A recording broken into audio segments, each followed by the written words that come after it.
The fog worker has requested the Foundation's assistance. Due to a mysterious change in the smog, they've been experiencing extraordinary rates of tuberculosis. We need someone experienced in medicine to go to London and investigate. Miss Tooth Fairy, I'm Brimley, the ranger colleague of Arthur Fogg. There's a lot more going on here than meets the eye. Miss! Watch your head! Are you here for the Uluru Games? Here in Cross Street, we're all celebrating the upcoming Uluru qualifiers. I'm Flutterpage. I wake everyone up in the morning. The most amazing witch lives here too. These snails are for her to eat. Is she French? Why? You've seen her in France? I've never even seen her leave the house. It's all because of her! That fog hag! She's the one who created the black fog! She's cursed us! To protect the health of all involved, the London Uluru qualifiers have been cancelled. Why should I care? I'm no athlete. I've only got one leg. Just like I've nothing to do with the Uluru Games. The qualifiers would have held the floor ritual. She was a once-in-a-generation floor ritualist. We'll just have to hold our own games. Have you forgotten about the challenge, Charlotte O'Hagan?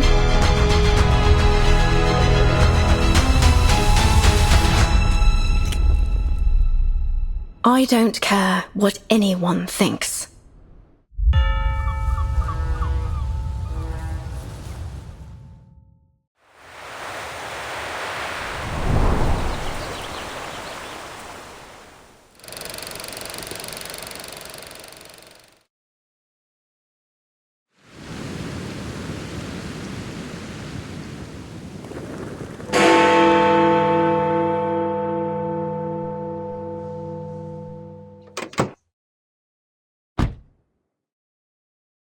I'm ready to go. Please fasten your seatbelt, miss. We're setting off now. You ever been to London, miss? Yes, a long time ago.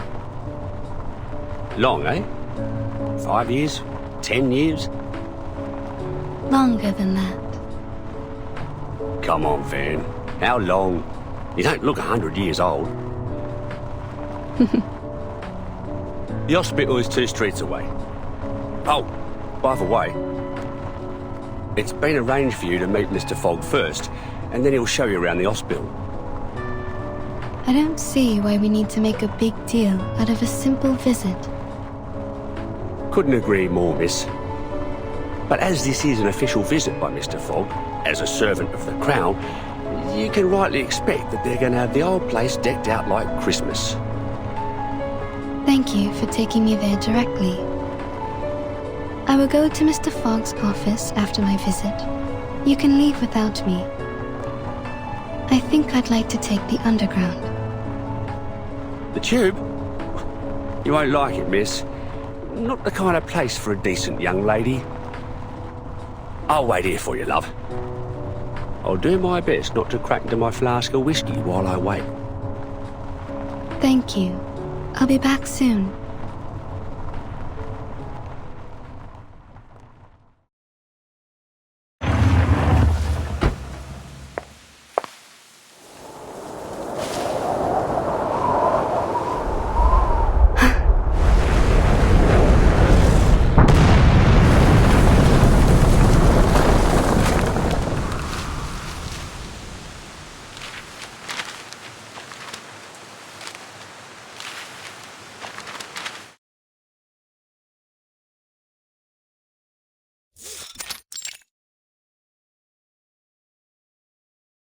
How are things at SPDM, Tooth Fairy?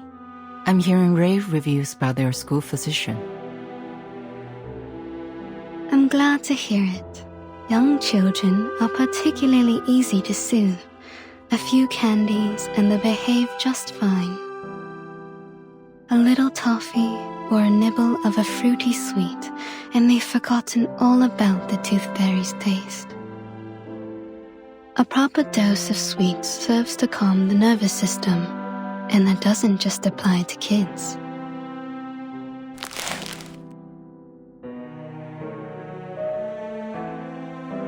Your work here is undoubtedly busier than mine at SPDM.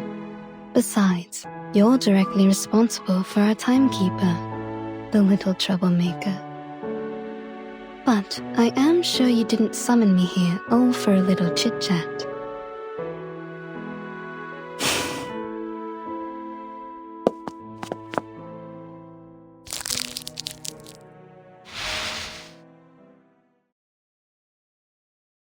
The Foundation has now confirmed the correlation between social turmoil and the emergence of the storm. Our branches around the world are now making efforts to collect information on this key social movement. As you may know, there was a strike that has only just ended in London. And there is something I'd like to show you, besides the strike itself.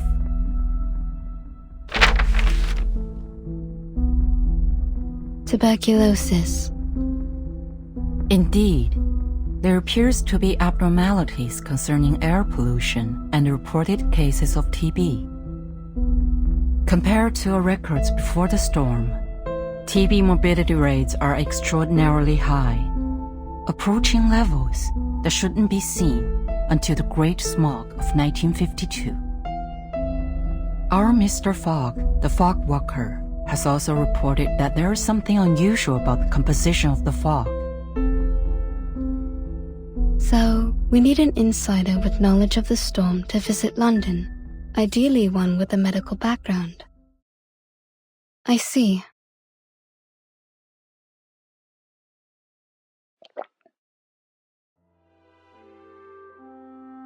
I know your winter vacation just started, but I'm sure you understand the dire situation we find ourselves in.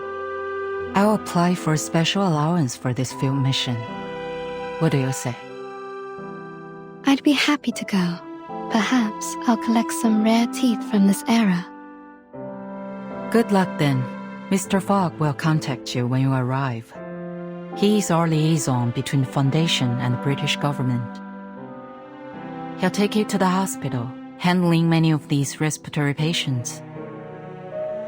You will be given full trust to resolve this problem. There is something else. The Uluru qualifier will soon be held in London. It may factor into your investigation. Uluru qualifier?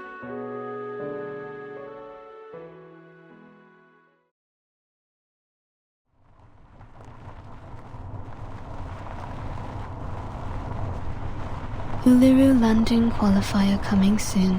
Arcanist Fair in Cross Street. Support your favorite competitors. Winners will represent Great Britain in the Australian finals. Australia? They shipped my uncle off to Australia back in the day. I always figured he got done in by a kangaroo. But if the smoky gets any worse, I think I might chance it. Maybe I'll find him in the outback there. Or at least avenge him.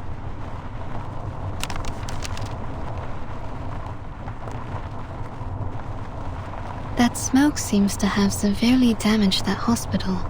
But you don't seem concerned. We've seen worse, miss. You wouldn't believe how many houses we lose a year to gas line explosions. Nothing much can shock us Londoners. It's a city where you can meet arcanists from all over the world. Arabians, North Africans, Indians and Japanese. Who knows what kind of arcane skill they can cast. The police are on the scene now, but can they really do anything to clean up the hospital? Well, police have got their own way of dealing with things. None too friendly. I think you should bring this up to Mr. Fogg. He's one of the few folks that look out for the working man, and he's never afraid of calling out the upper class. I suspect Mr. Fogg will have known before we did. Let's follow the path of this dark soot on the street. Maybe we can find it, or its owner. As you like, miss.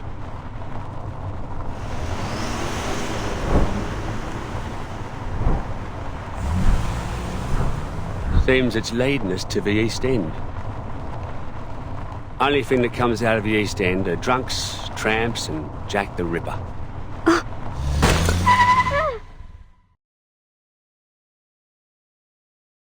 Bloody!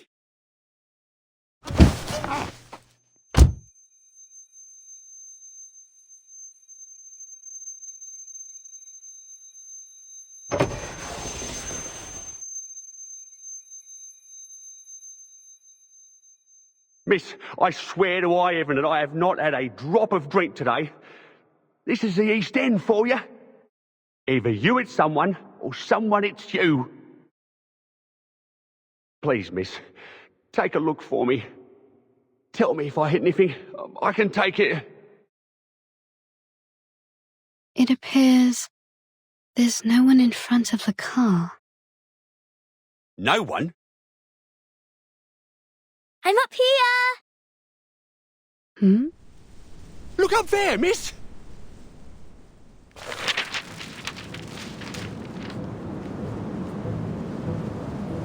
Can you catch me? Huh?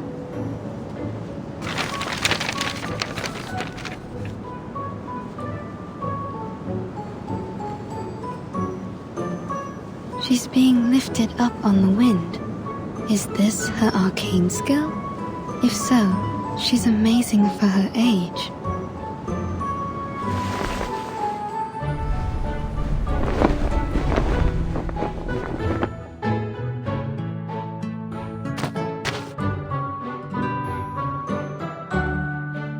You lose. You weren't going to qualify for nothing like that. Are you hurt at all? Why would I be? It's not even as high up as a canary nest. It's no sweat with the help of little wind. But the Sutakiki was hurt. The car hit his waist. Is this Sutakiki your friend? Yes, but he ran away. He's probably angry. I bet he's still around. He don't forgive easy.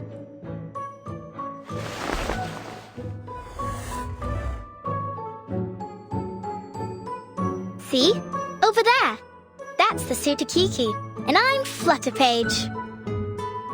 Could you bring your friend out? I'd like to make amends if I hurt him. Especially if he can't work. Oh, he doesn't work, but you still need to apologize.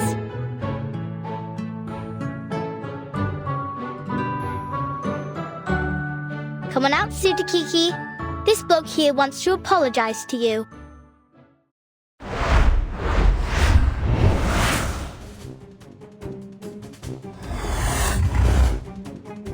That thing doesn't even have a waist. And he's as big as a kangaroo. His waist is right there. Can't you see? A frightened critter is dangerous. Please stay back, child.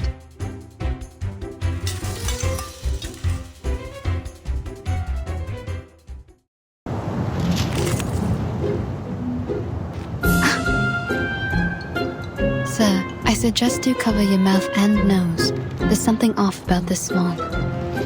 Christ, so the rumours are true. I never should have gone into an alley like this on such a smoggy day.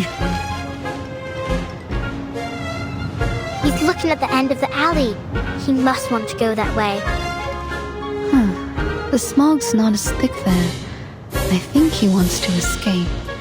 Maybe the smog's harmful to him too. Bollocks, bollocks! Turn over already, you stupid car!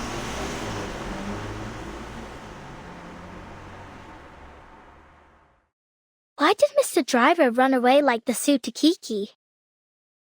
He was worried for his car. If it got damaged, it could cost him his job. Lose his job?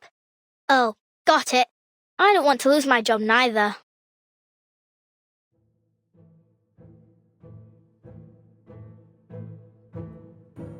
He has a car, so I wager he makes more than 6 pence a week. How did he get that job? Can I do it too? I suppose you could, once you grow up. Here, open your mouth.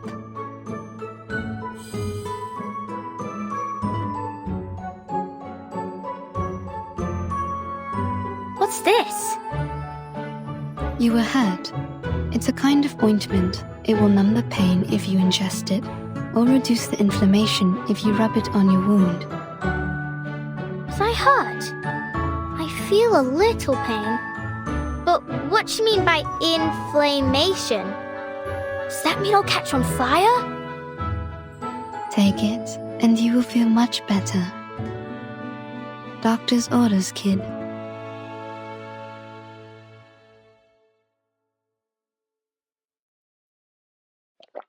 Huh?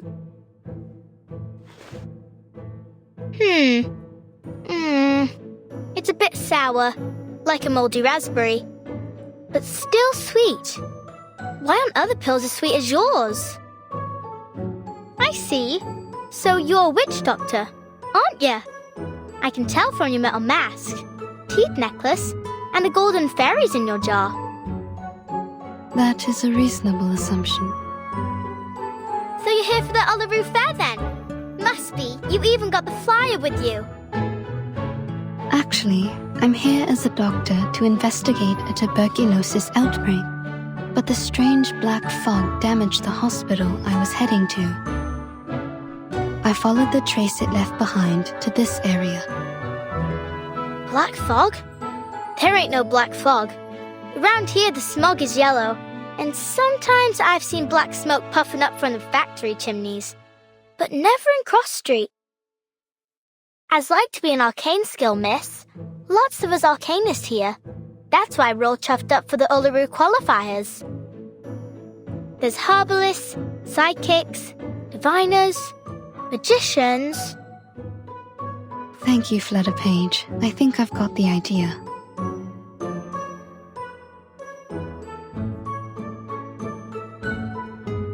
Great, then I'll show you around. You'll like it here.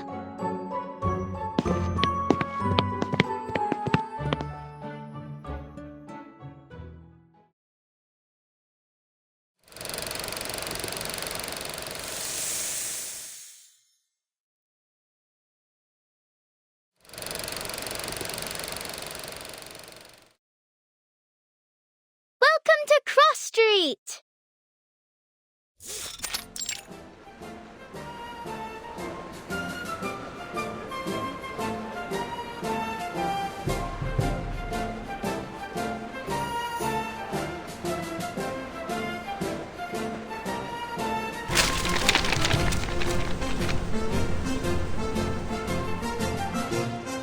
Stop littering, you grimy little bug. This is the Uluru Fair.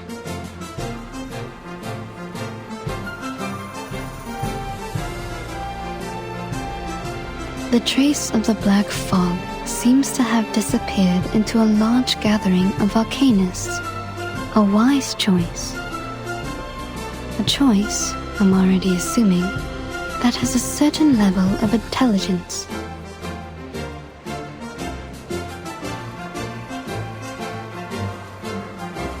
Sounds like a monster, like from Told Tales where adults make up to scare us. But I heard people talking when I was sitting on the roof. They say it was born from a smokestack. It does appear to have a similar composition to soot. That's no good for the birds, Miss Doctor. I sure hope it don't come here. I don't want it to muck up the Uluru Fair or scare the canaries away from the chimneys. What's so special about the canaries? They always know where the lanolin snails are hiding. All I'll do is give them a bit of old bread or seeds, and they find me the snails. It's my snail catching day. Stay right there, miss. I'll be back soon as I finish. Don't go getting off your sauce while I'm gone.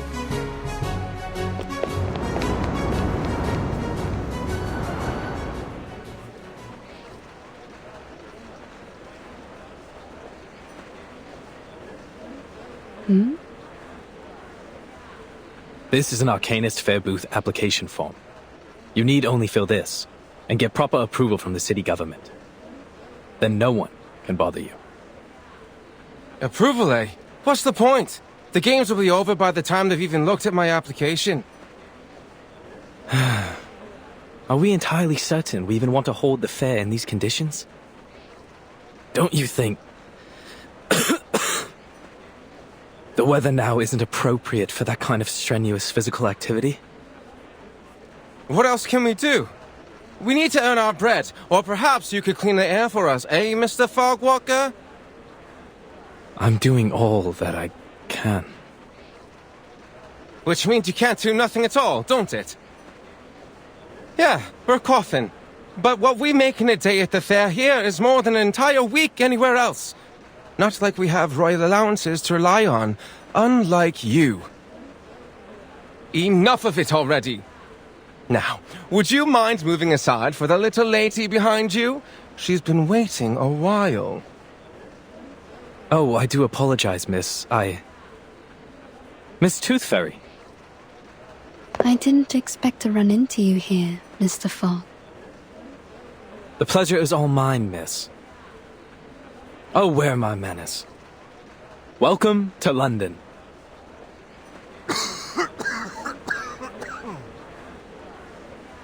Of course, we were supposed to meet in the office of the London Atmospheric Cleanup Committee. I'd have prepared a fine Indian tea for you. But I was called away to deal with matters here on Cross Street. It's a happy coincidence that you popped by. It will save us both some time.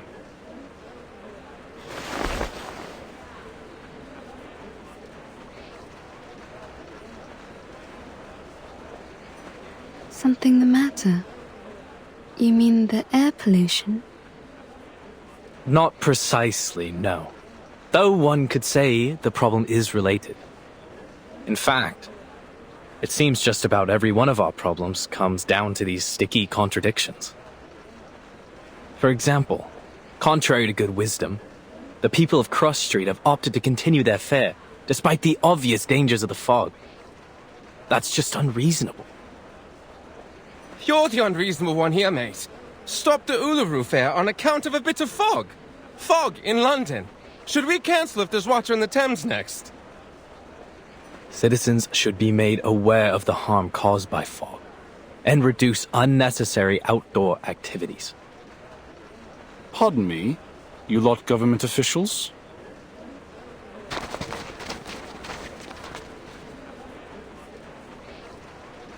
You saying we aren't allowed to celebrate the Uluru qualifiers? So what are you expecting us to do? Just watch the games and then pop off home? It's not like there are many events left for us arcanists to celebrate in our own country.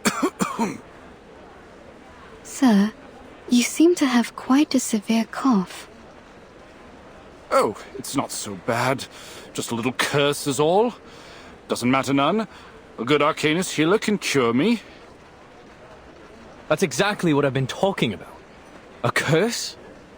Good lord, man. You have a disease called tuberculosis. You need a proper doctor, not a healer. Maybe this is just how citizens in Cross Street best comprehend the disease, in the arcanist way. It's not a matter of arcanists or humans. Tuberculosis is caused by the presence of bacterium in the air. It can't be cured through ritualistic purification or exorcism. You just don't get it, do you? It's not like that. If this tuber what have you is the reason, then why does my chest burn like hell? I've never heard of no bacteria what could do that. You feel like your chest is burning? Like swallowing a flaming coal it is. It all started this month. Never felt anything like this before. Like I said, there's no disease. This has to be the Fog Hag's curse. She's the one who summoned this damnable black fog. She used to be a toad before she was thrown into an alchemist's cauldron and came out as a twisted old hag that haunts our street. Could you tell me more about the black fog?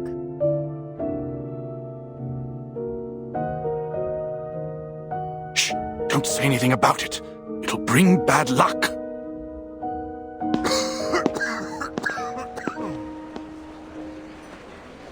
So now we have a fog hag?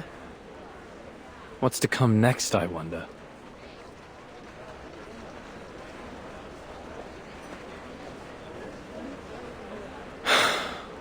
Sometimes, despite being an arcanist myself, it's hard to understand my own people. But that's what they think around here. My colleague is presently out investigating this curse they mentioned. But, to say nothing of his intrepid skills as a ranger, I doubt he'll produce any evidence of this so-called hag. In fact, he...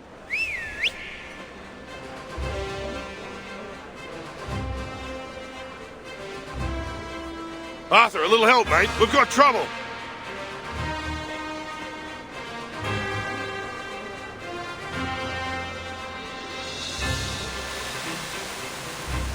So, here it is. What's that after you now, old hat? It's the black fog. Seems I've startled it, and now it's sent out critters into the streets. Steady on. Let's charge like soldiers of the Great Emu War. It's the hag. The hag's curse is coming for us. Those nasty critters are coming from her garden. Run!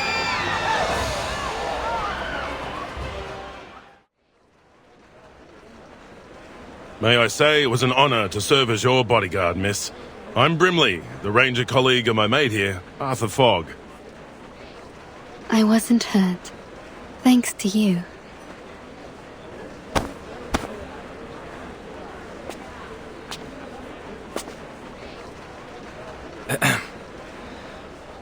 Thank you, Miss Tooth Fairy, for telling us what happened at the hospital.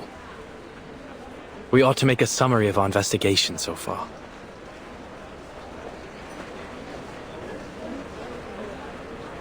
We've encountered 3 oddities thus far today.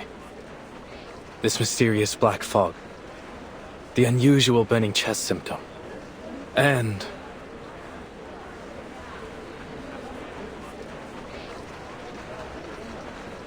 this so-called fog hag living on Cross Street. Well done, mate. You did it. You said it out loud. We may just break the ice of your soul yet. I'm only doing my due diligence by quoting the title verbatim. Back to the topic. Combining these clues together, we should assume a causal connection. The hag releases black fog, giving Londoners this variant of TB with the burning chest symptom. When did you move into 221B Baker Street, mate?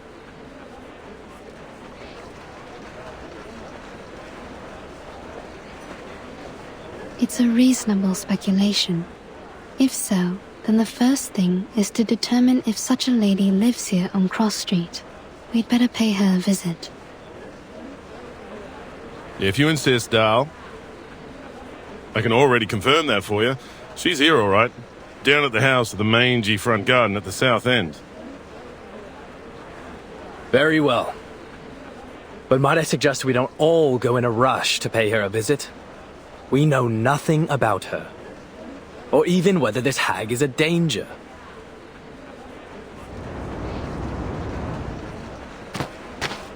Oi, Miss Witch Doctor, you done talking to Mr. Fogg and Mr. Hat? Flutterpage, where have you been? Wasn't you listening? I was off catching snails. With a bit of help from the canaries.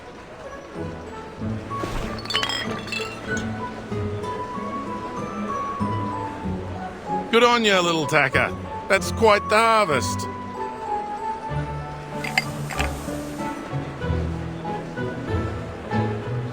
Shall we then, Miss Witch Doctor? Where are you taking me? Thought I'd show you around Cross Street. Figuring since I'm the best guide here. Are you? Then, do you happen to know about the house at the south end of the street? Sure do. Actually, these snails are for her. You can tag along with me to see her if you like.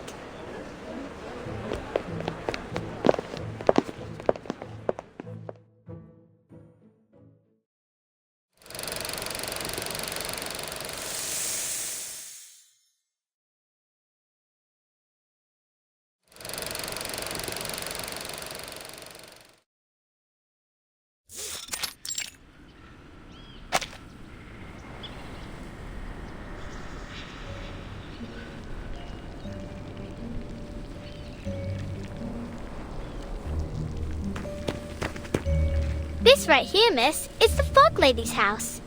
As you can tell, it is a very big, big house. Not like mine. Mine is small, but very high up. Steep, tilted roofs, sash windows. It's very Victorian. Oh no. Her name ain't Victoria, miss. At least, I don't think so. No. I mean, Victorian architecture is a kind of style of house. I'm saying this house must have a long history. Oh. Too right about that, miss. It's been here for ages. Come along then, I'll take you in.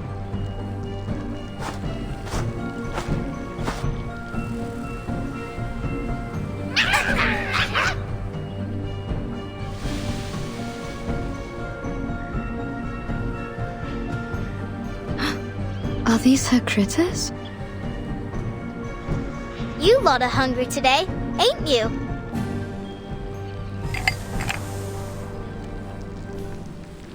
They ain't for you. They're for the lady of the house. Now please let me and Miss Witch Doctor through.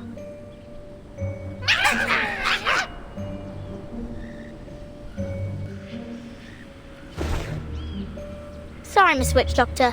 They was much friendlier before. You've been here before? Yep. They always let me in straight away. No clue what set them off this time.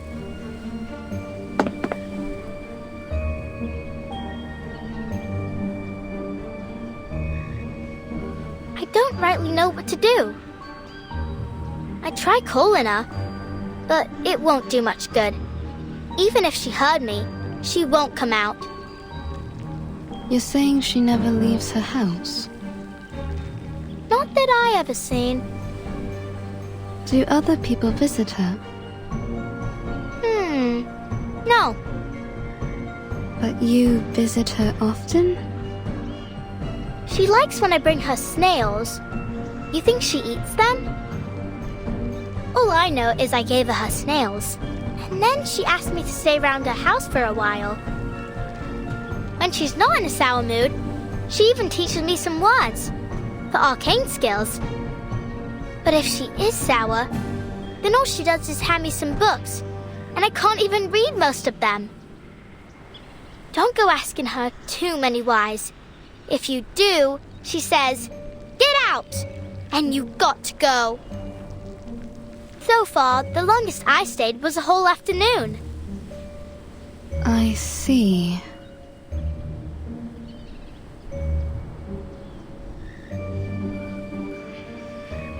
Maybe I'm the reason they aren't letting you in. I'll just stay back here. All right, then. Stay there and I'll tell her about you, miss.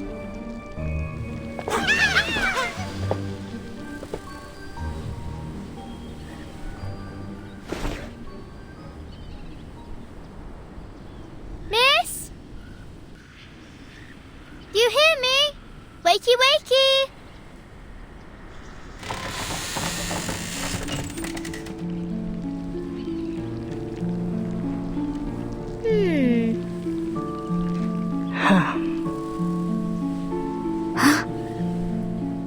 Here you go, miss. A fresh batch of snails.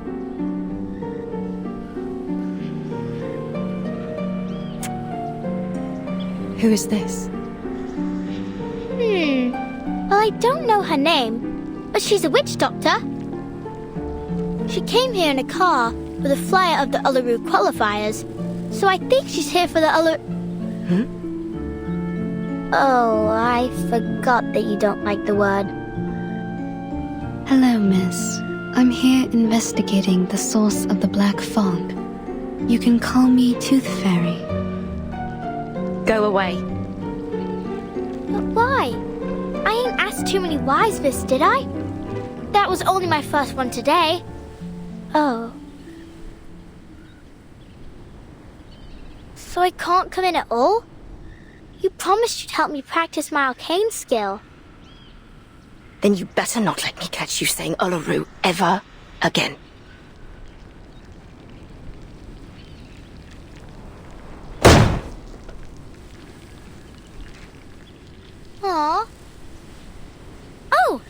She left me a book. Look, it's got a carbuncle on it. Come here, Flutterpage.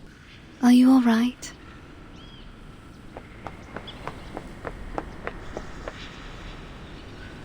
I thought I could play at her house today. Would you like to do something else? Like what?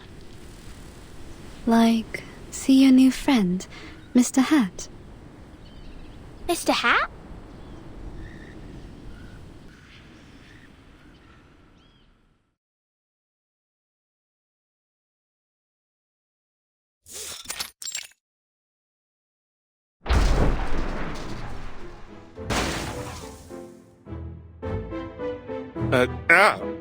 Ms. Flutterpage, I'll ask you to not wear me on your head.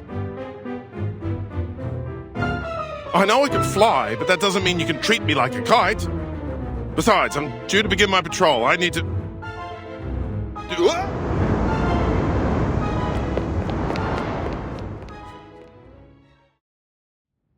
That gives us some time for business. First of all, allow me to express my respect for your adventurous spirit. A haunted hag mansion whose owner feeds on snails. To visit her so quickly on your own initiative was a bold move, Miss Tooth Fairy.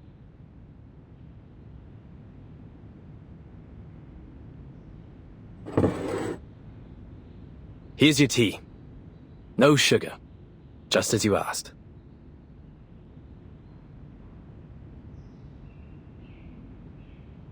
The connection between this lady and the black fog will require further confirmation. However, judging from our encounter, she doesn't seem to have much concern for the world outside her home.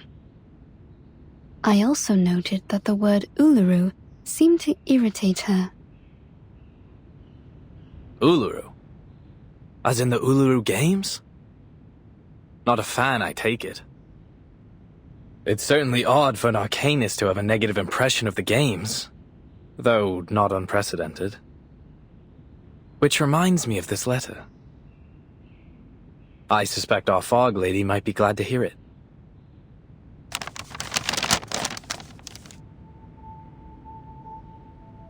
Letter from the St. Pavlov Foundation Uluru Games Organising Committee to the Uluru London Qualifiers Organising Committee.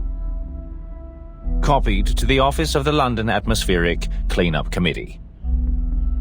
Due to the rapid deterioration of air quality in London and the presence of an unidentified arcane-related tuberculosis outbreak, we regretfully have decided that the Uluru London qualifiers will be cancelled until further notice, to protect the health of competitors and spectators. Competitors still wishing to participate are encouraged to register for the qualifiers in Paris or other cities.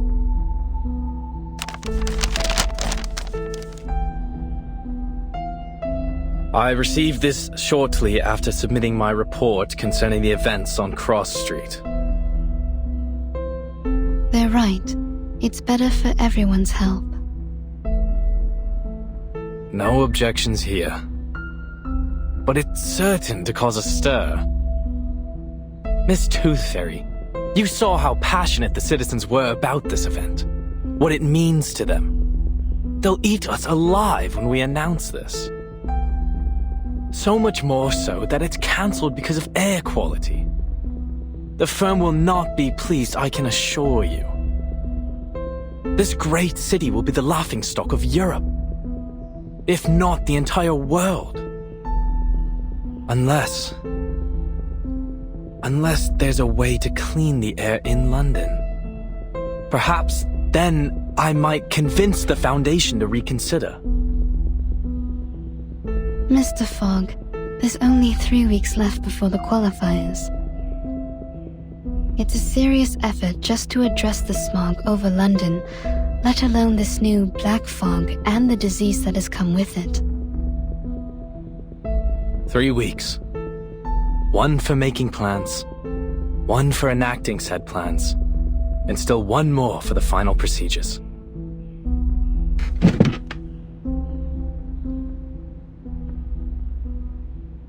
What are you doing now, Mr. Fogg?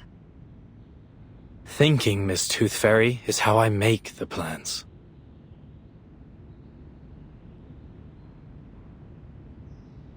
Forgive me for interrupting, Arthur, but I had to call off my patrol earlier than expected. I'm afraid I need a favor of you, Miss Tooth Fairy. Would you mind helping us with some of the sick? After that black fog rolled through, patients with this tuberculosis variant seem to be multiplying as fast as hares in the Great Artesian Basin.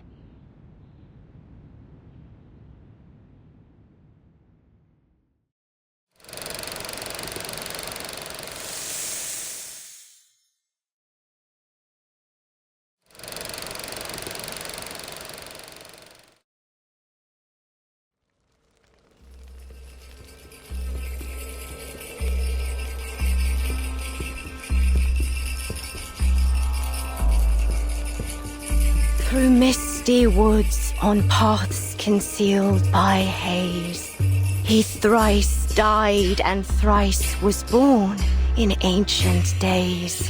Guide me rightly, that I may not stray.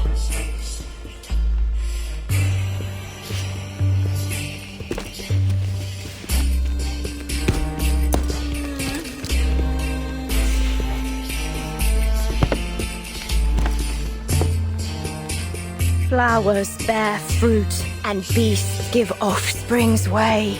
With eyes of fire, pierce through the cloudy maze.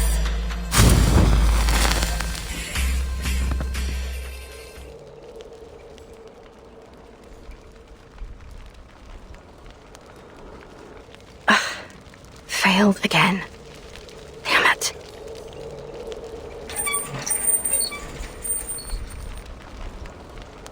I won't get anywhere so long as I can't move right.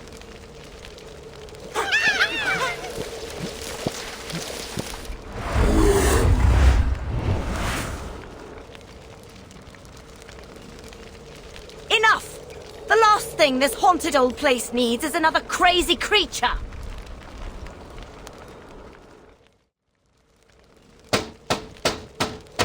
Miss Willow! I swear to God.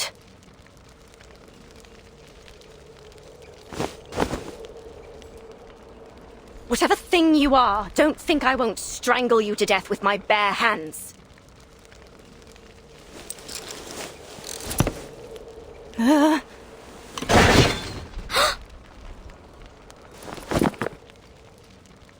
Bloody.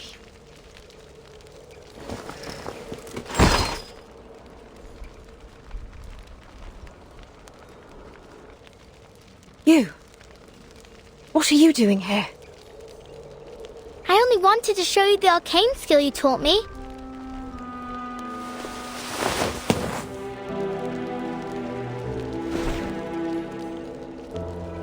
But you are in a bad mood, aren't you? What happened?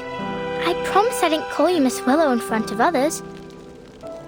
You said I can call you Miss Willow when there's just you and me, right? And you actually listened? First time for everything, eh? But it's not about what you call me. Then what is it?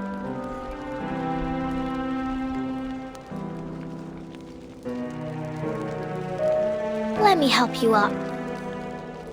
I don't need it.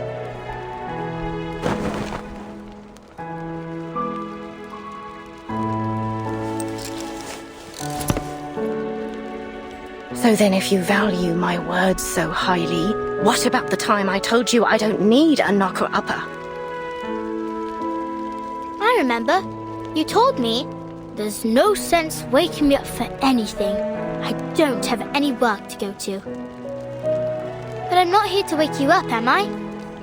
I already did that for the whole street hours ago. Oh, have you now? Then maybe you can buzz off and bother someone else. I didn't give my permission to let annoying little flies in my house. I'm in the middle of something important, so leave me be.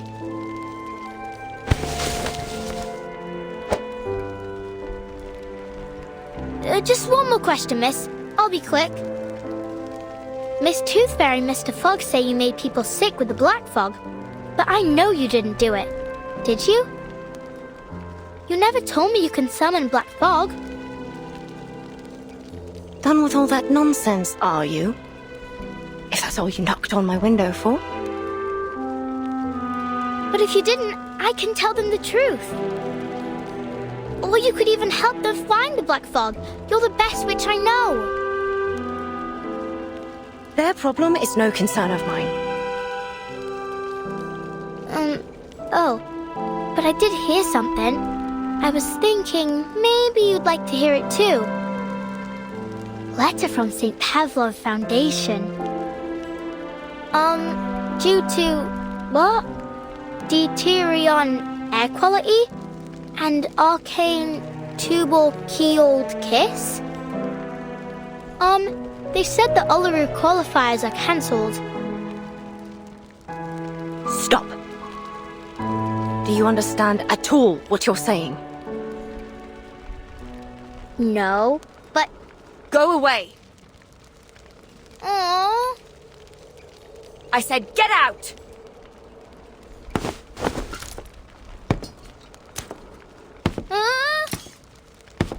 You know what I don't want to hear, eh, lass?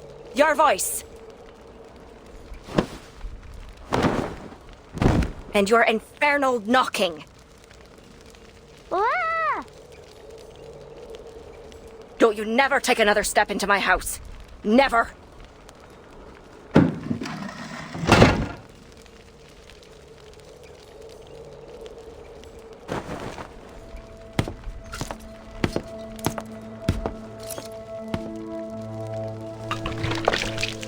Just a wee bit left.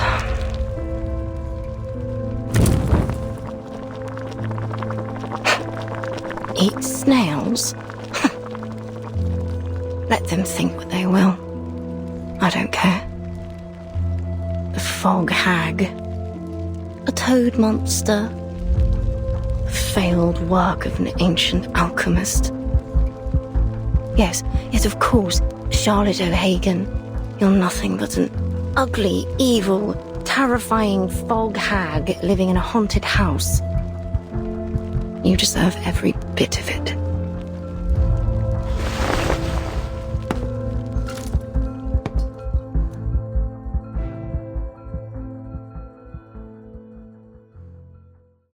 What an age.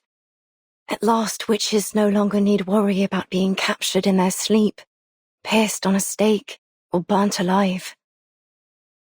Our next competitor is our witch from Ireland, a once-in-a-generation talent. The ancient rituals are different now. We dance, communicating with spirits like a joyful game. The Uluru Games! Or a graceful competition. And the winner for the floor ritual is... A desirable...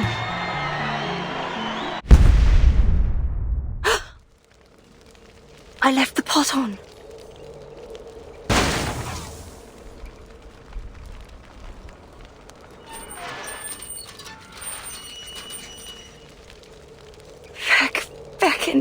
Back. Fit for the rubbish now. Rubbish.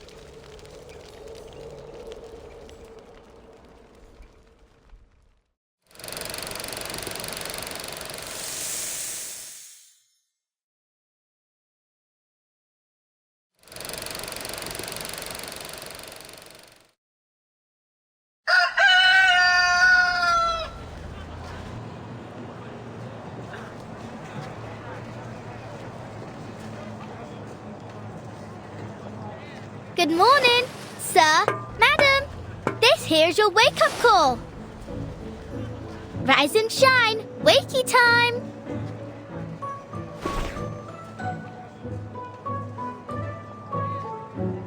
Enough! I said enough with the gal.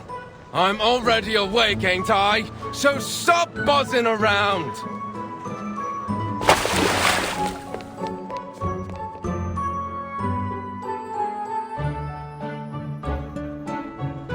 Wakey, wakey! Morning's here! Mrs. Wilson, you awake? You can't be late again, or old Mr. Pig Eyes will be on you with his belt.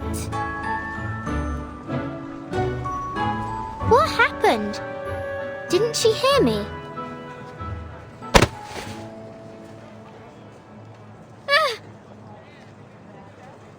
Oi, who did that? Shut up already, Liberty. Didn't you know Mrs. Wilson was sick? She's sick? What's wrong? Doesn't hurt like swallowing a burning coal, does it? Who told you that? Yeah, maybe. Plenty of folks have been getting that too. My dad says it's a curse. It's not a curse, dummy. I'm no dummy, Liberty. You are, believing anything what that hag told you. She's a dirty, ugly old liar, and she's the one who cursed everyone here. She's a toad what can't get out of her house to see sunlight, and decided to curse us all just 'cause she didn't like the fair. Have you gone off your rocker, Freddy? Just leave me alone. I got work to do. That's work, eh? You call knocking on people's window work? I climb up in the steam turbines to tighten up the screws, and I clean them chimneys from the inside. Think you can do that, eh? But I don't want to tighten screws or climb up chimneys. I don't like the smells. Oh, so you like the smell of this black fog, do you? All thanks to your wicked hag friend. Go away.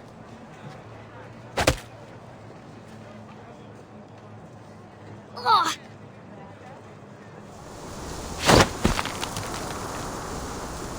Huh?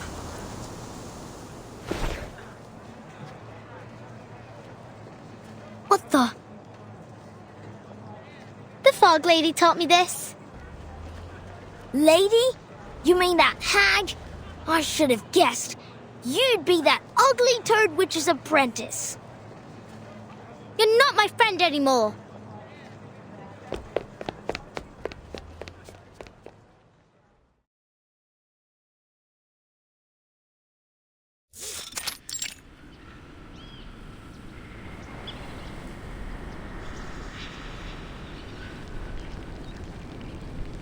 It's not snail delivery day, but after she threw me out of the house last time, maybe I'll go apologize. Maybe then I can learn some more tricks from her, or at least read her books.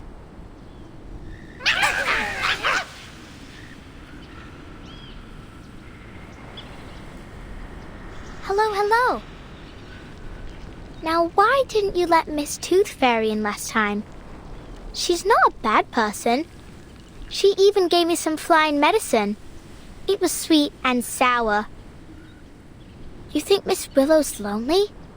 She needs new friends, and maybe some flying medicine too.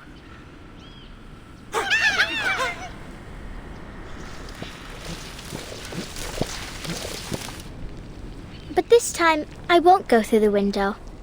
Not that I get why she was so mad. Was it that I stopped her from eating breakfast, maybe? Well, time to figure it out. I bet if I walk in from the front door, she won't be so angry.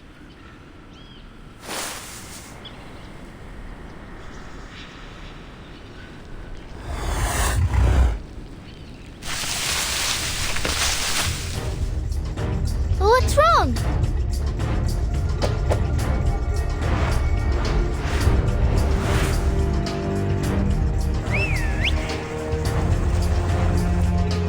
Miss Flutterpage? What in the blazes are you doing here? Good Lord, I hope you didn't get hurt. Mr. Hat! Miss Bartley, I'd advise you to please stay a safe distance back. No. Just look at the state of this garden. Oh, Charlotte, what have you been through to fall this far?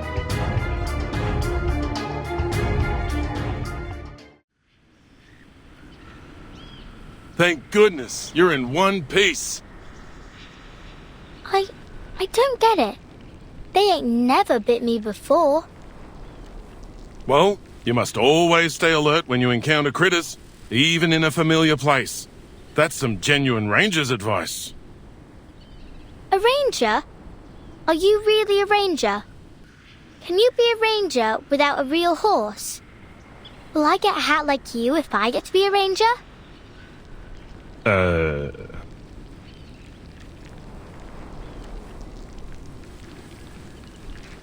Hi, miss. Are you here for the lady living here?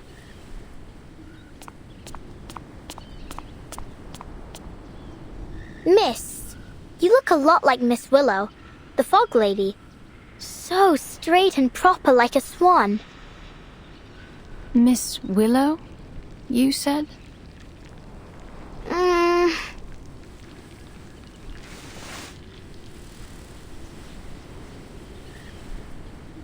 Yes, Miss Willow.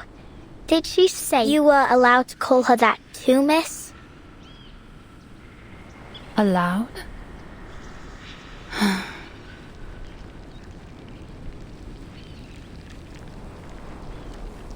What kind of nutter has she become? Thank you for taking me here, Mr. Brimley. I can handle the rest myself.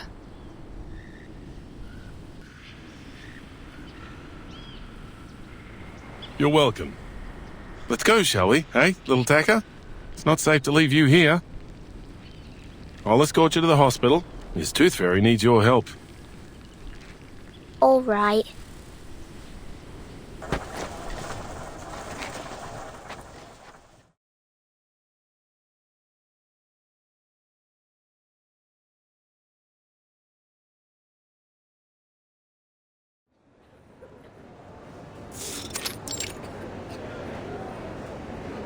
I thought a hospital was a big building. This is more like a fair. Only with sick people.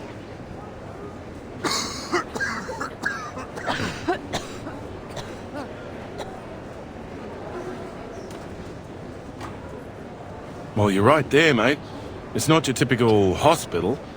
Arthur's calling it the London Emergency Relief Centre for Special Tuberculosis Patients. But it's still kind of a hospital, ain't it?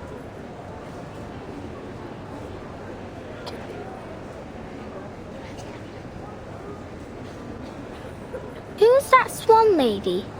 She's not from Cross Street. How did she know Miss Fog Lady? Swan? I suppose you mean Miss Caroline Bartley. We're hoping she'll be our lifesaver.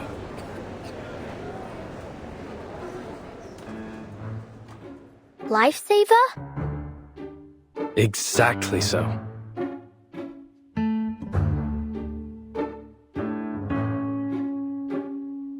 See, my hat friend. We civil servants can actually accomplish a thing or two. We found Miss Bartley, a shining star of Uluru, a talented competitor, and above all, she's an insider. She arrived in London days ago, looking for our fog lady. She claimed to be an old acquaintance. Some luck, isn't it?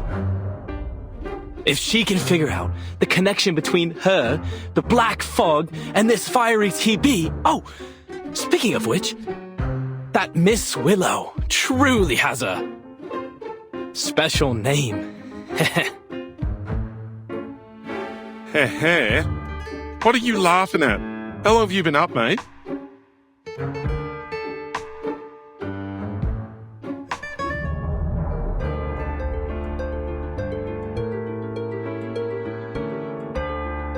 Sleep? Who needs to sleep at a time like this? I'm more than energetic. I'm a veritable locomotive. Better than ever. Arthur, you need to get some shut-eye, mate. Is that what you think? That I'll just go back home for a little rest now? Now of all times. Dead wrong, mate. We've got rounds to make at the London Emergency Relief Centre for special tuberculosis patients. Come with me, my chapeau chap. We've got a city to save.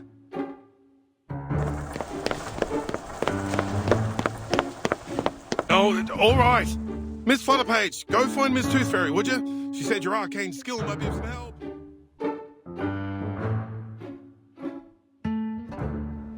My arcane skill? Help? How can I help a witch doctor? Maybe Miss Tooth Fairy will tell me. But where is she? So many people here. I can hardly tell them from one another. Oh, but she has got those golden fairies with her. Maybe I can see them. Like how Miss Willow taught me. To control the wind, you need to learn to see it first. Can you see the wind, lass?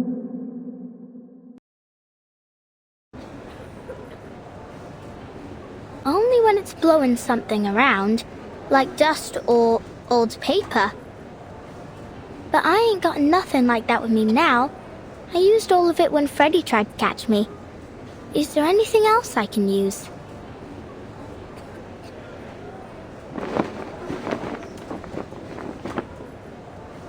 Oh, I see it.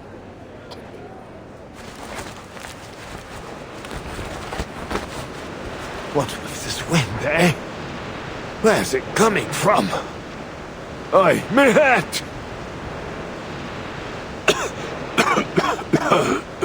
Please, is there any good Samaritan who can spare a blanket?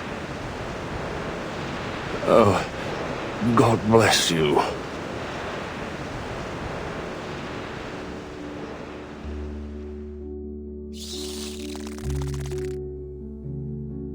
Miss Tooth Fairy! Flutterpage, there you are.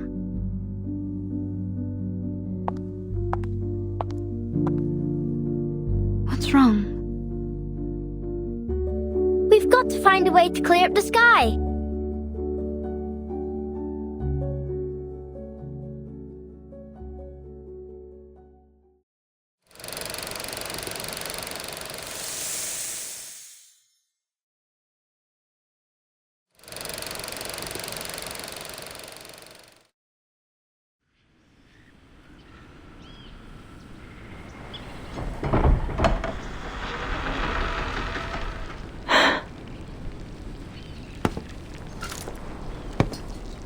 It's been near a week.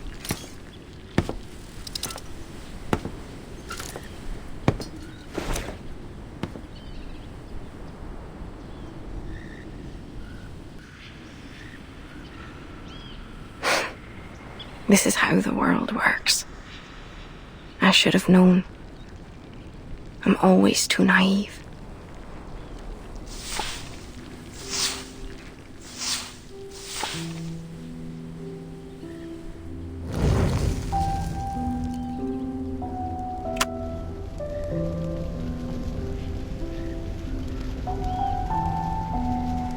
A dead mouse. Classic. Sure to disgust me.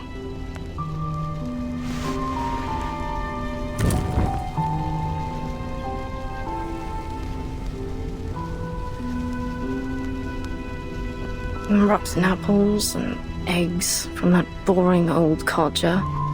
I suppose he's down to his last teeth now. Soon enough, the only thing he'll be eating is porridge. Bit of comfort in knowing he hates porridge.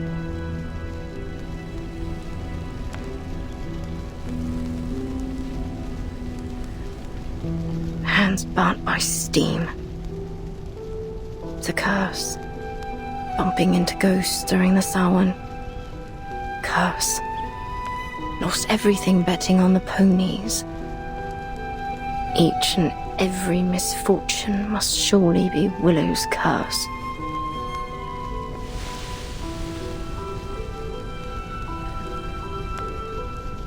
Superstitious fools.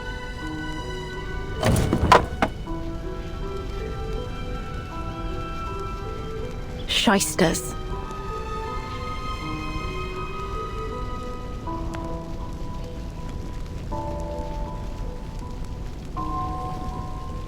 Brats.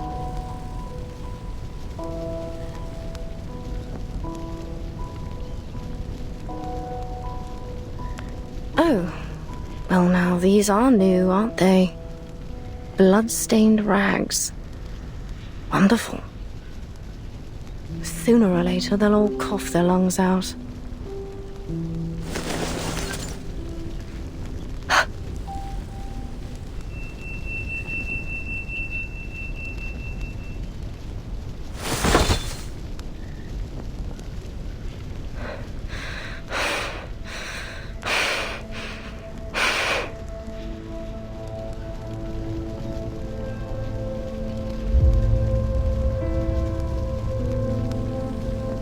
No!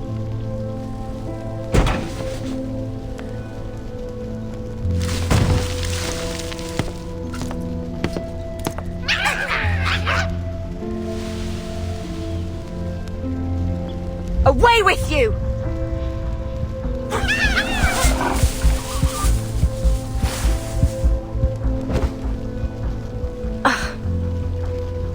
Horrible.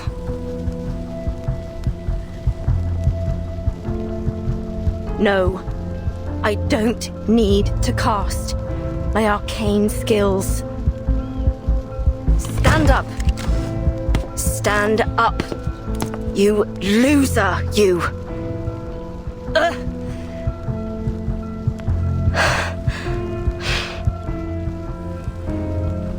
I need machine lubricant. I suppose I need to buy some.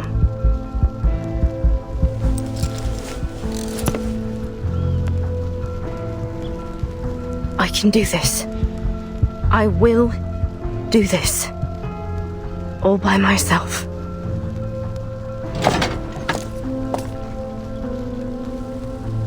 Nothing to it. Let's go.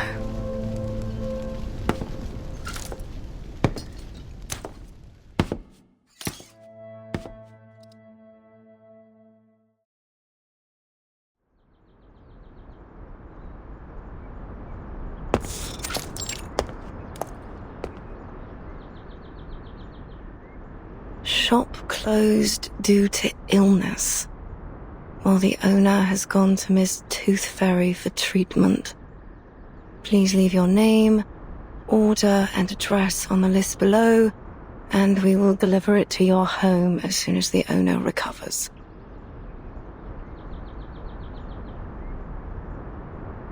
Tooth Fairy. All right, then I can find the owner if I go to this Tooth Fairy. Is she some kind of doctor, then?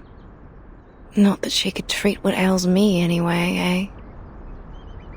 What other shops might sell canary saliva and lanolin snail's slime?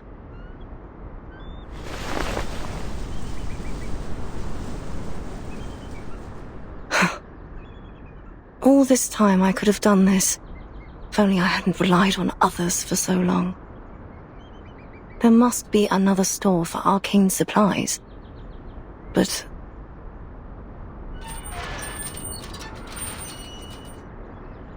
I think I need to lie down.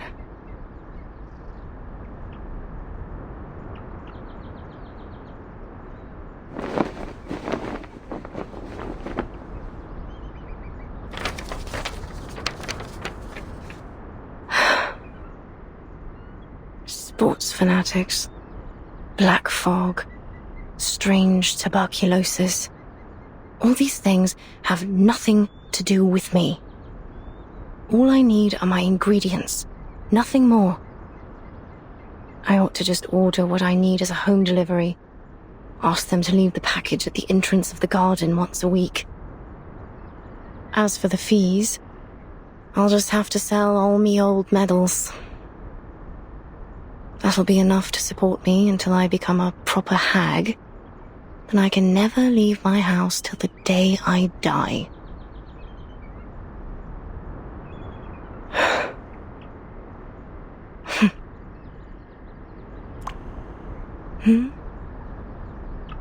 There's something dark rising up from the water. It's nothing special. A bit of old rope, or an old boot. Why can't it be a swan? A black swan Here? Really? That's why you ought to go out more often. Else you'll miss these precious moments. A chance to see something special, like a black swan. Look at it. Some creatures are born with these smooth, pitch-black feathers. But it's only under the sunlight that you can see their iridescent shine. That's when all the other animals can only look on and feel themselves inferior. They can never stand out from the crowd in the same way. Your silence is an answer. I know it. Just as I know every time you lash out and curse, you're cursing your own failure. Walk closer, Charlotte. Why don't we take a better look at it? Look at its gracefully long neck, those magnificent wings, and how it glides across the water. All swans are beautiful, but only the black feathers make it truly stand out. It brings back some memories, don't it? The feeling of being one with the swans and the flow of each step of our dance. We were so close to perfection. All we needed was for you to spread your wings and fly. Fly to Paris, Cairo, Istanbul, and eventually to the Uluru Rock. Then it comes to me, and I can hold it in my arms, lift it above my head. This perfect, shining golden medal, standing on the Uluru Rock.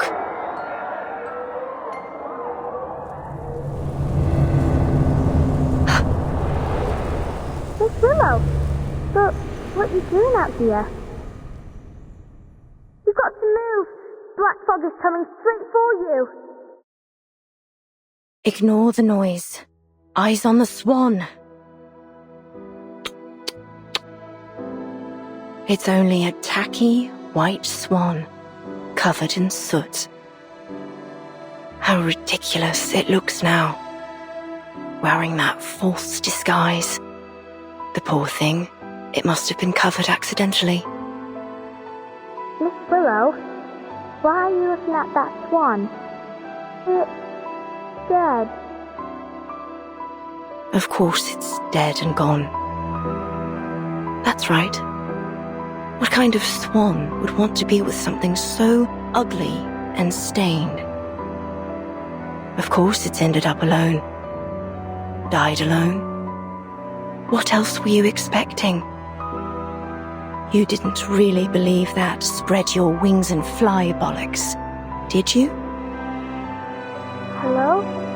Can you hear me, Miss Willow? You ought to thank the black fog for lifting your illusion. Now you can see it rightly. You're not some special black swan that was born to greatness. You're nothing but. Miss Willow, you... What's wrong with your leg? But a cripple. Come back for the paint.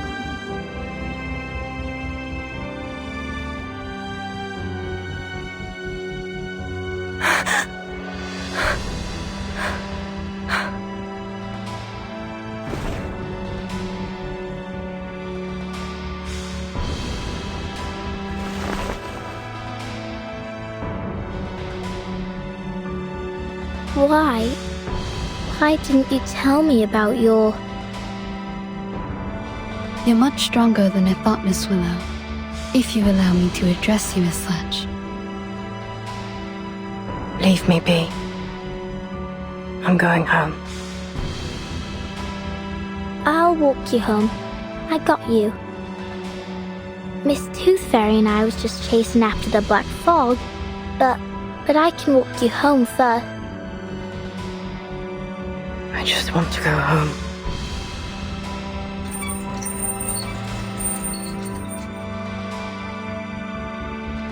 I'll go with you.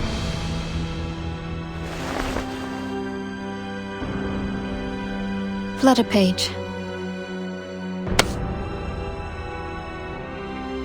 Huh? Stop following me! Miss Willow! I just want to go home!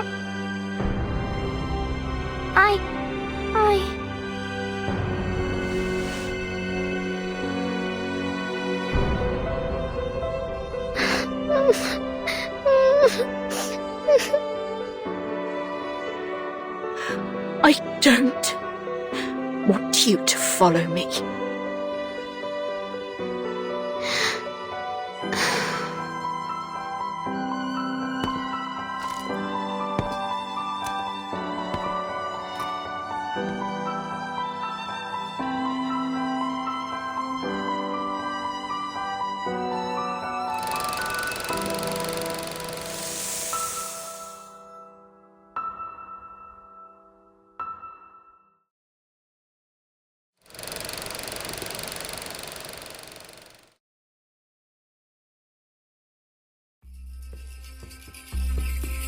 The floor ritual is one of the most popular events of the Uluru Games.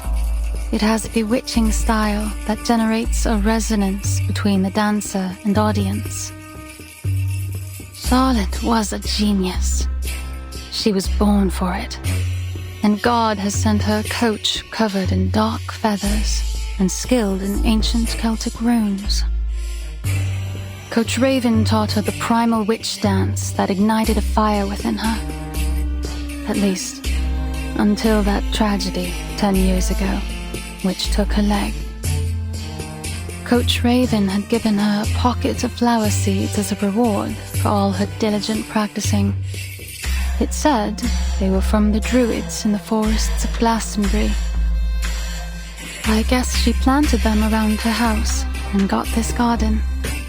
Now all these bizarre plants share the same strange air with their owner.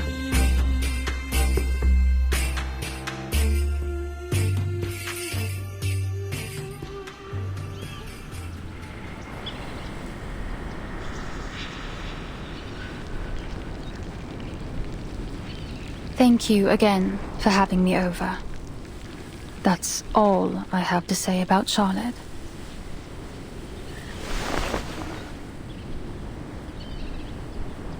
What's a druid? Is it a place? Do they have canaries and snails there? A druid isn't a place. It's a title. An identity. Identity? Oh, like a name. Just like Flutterpage, right?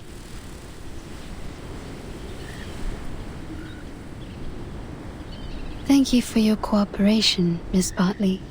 I'm sorry to be taking you away from your practice. Yes, you should be. I don't much enjoy being bothered by stuffed-up bureaucrats.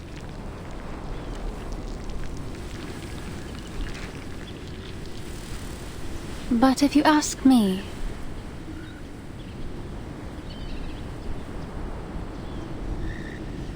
I will tell you that it isn't Charlotte that's summoning the black fog. I stand by that. I swear it on all my honor as an Uluru competitor. We're witches, but not in the traditional sense. We practice witchcraft to win medals instead of summoning devils. We trust you at your word. It seems like that concludes our investigation into this fog hag. Thanks again, Miss Bartley. Miss Tooth Fairy, if you do want to thank me, mind doing me a favor?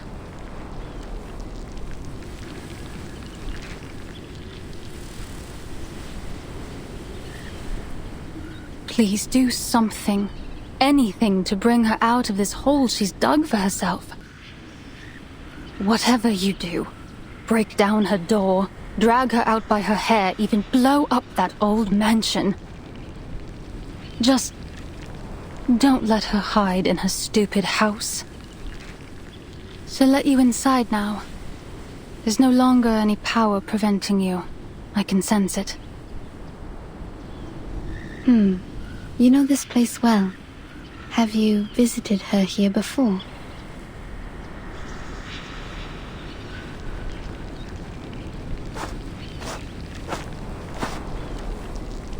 think Miss Bartley wants to come in with us.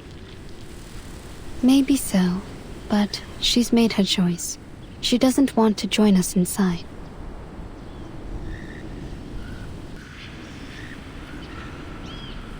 Let's go, Flutterpage. We still have work to do. Whatever you say, Miss Witch Doctor.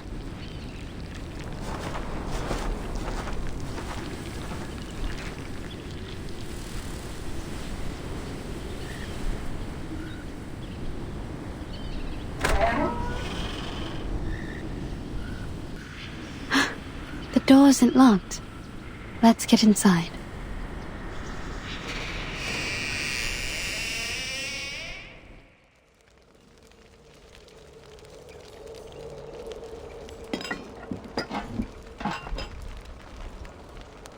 Sorry to interrupt.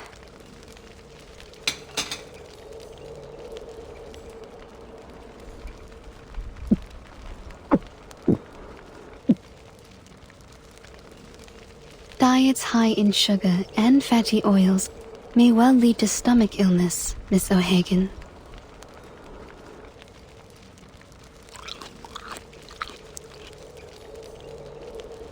I choose the name Tooth Fairy instead of my real name, Campbell. But did you choose to let people call you Willow? Or do you prefer the name Charlotte O'Hagan?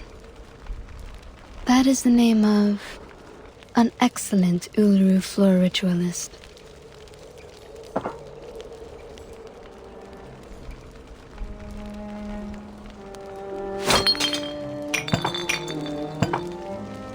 Tooth Fairy.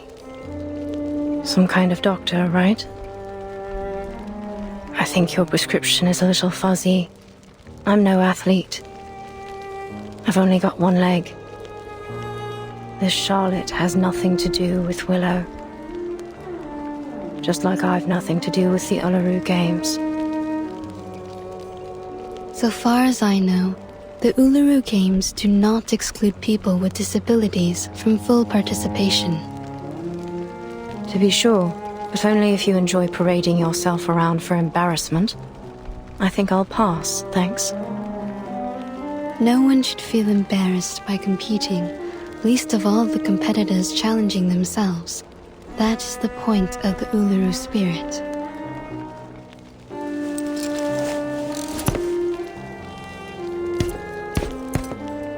Excuse me? I don't remember having asked you for a running commentary.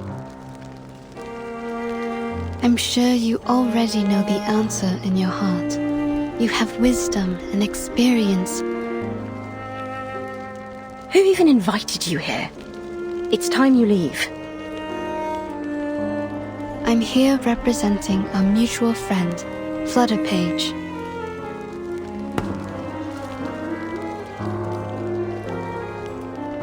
What for? I understand that usually the only one welcome inside is Flutterpage, but I'm here to apologize on her behalf. Apologize?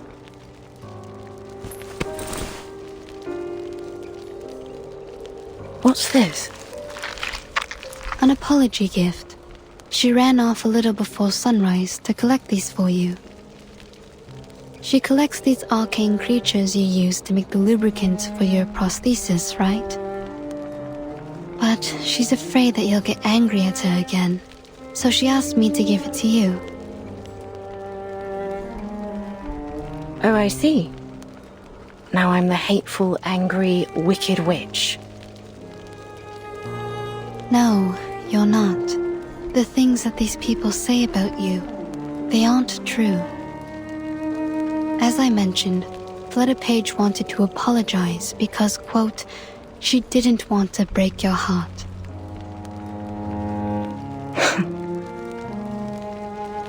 Miss Bartley has told her many things about you. She never knew you're such an outstanding competitor. Caroline?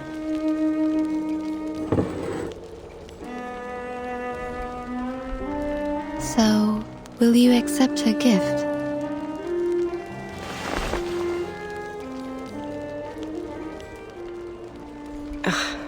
Nosy little brat. Where is she now? In the temporary hospital?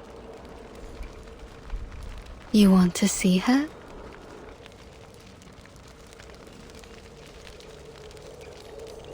Don't push me!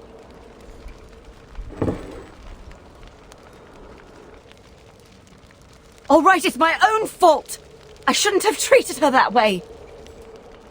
That what you wanted to hear, is it? Fine, then! You'll have what you want! Just take me to her! She's waiting by the door. What?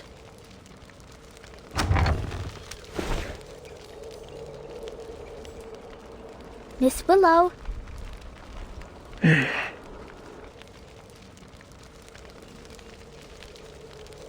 Fine. Come on in, then.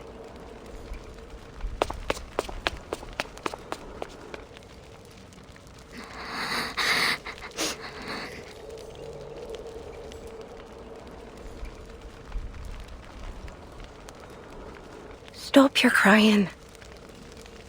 Listen, I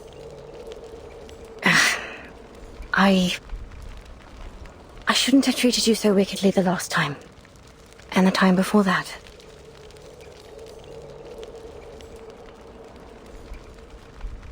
Now would you stop that crying?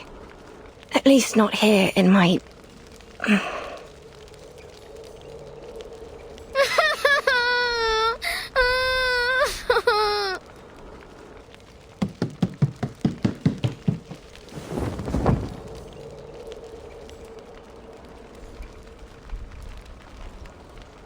Oi.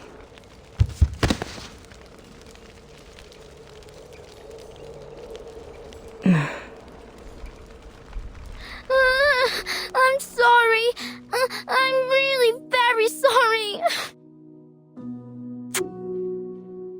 I swear I won't break into your house no more. I'll only come in when you let me. I'll do anything you ask. Say anything you need me to say, miss.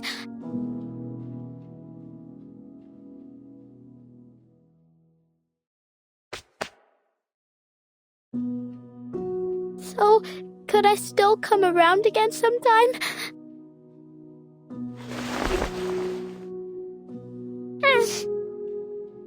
Stop your crying first, lass. Okay, I'll stop crying.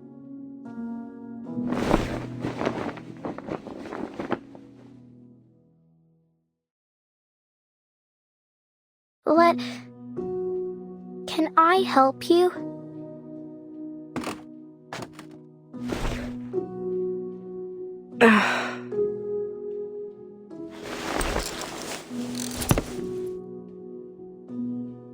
Enough. Enough. I've had too much of this for one day. Would you mind if I politely asked you to leave? You do have a black fog to chase after all, don't you? Just so you know, it truly has nothing to do with me. Miss O'Hagan. Call me Willow, child. What else do you want to say? Would you let the food stay in your tummy for a bit longer? Eat a little more. I don't want you to be so skinny.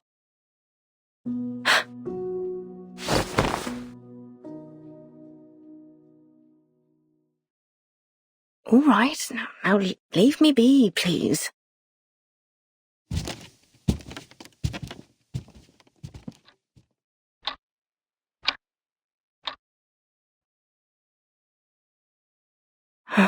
She's seen too much of this embarrassing side of me.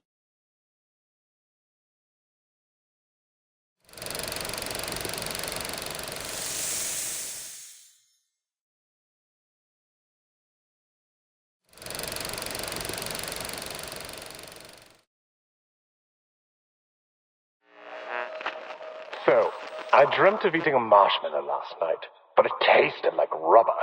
And the next day, my wife asked me why I ate the cotton she had in her nose.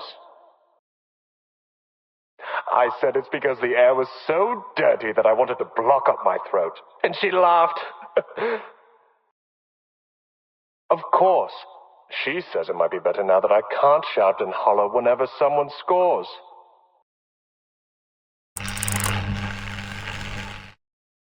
These are the highest level of professional arcanists. Their abilities lie far beyond the limits of our bodies, our perception, and everything else.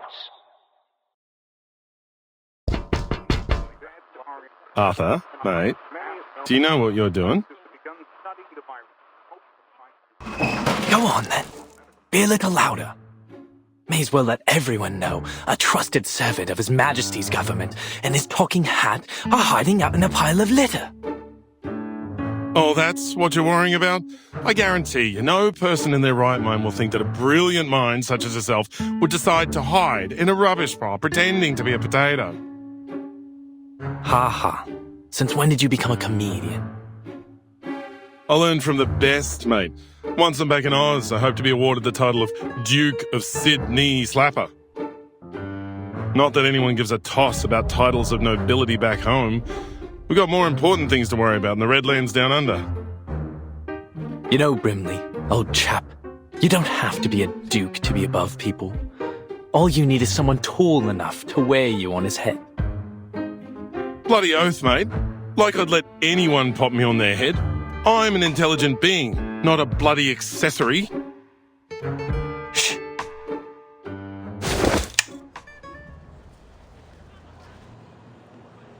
Look at that sailor over there.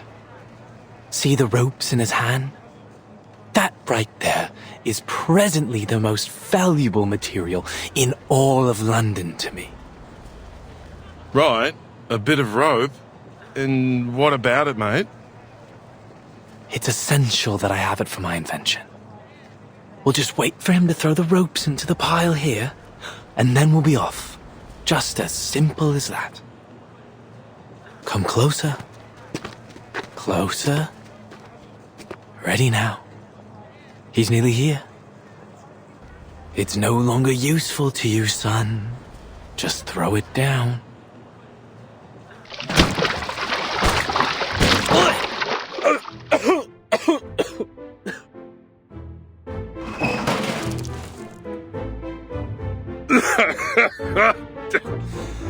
Mate, there's a lot of good that's come of being awakened. I treasure all the adventures we've shared. But I'll tell you right now, I wouldn't have awakened if I knew I'd end up in a rubbish bin covered in fish guts. Just a little mistake. Just a little mistake. What are all these for, exactly?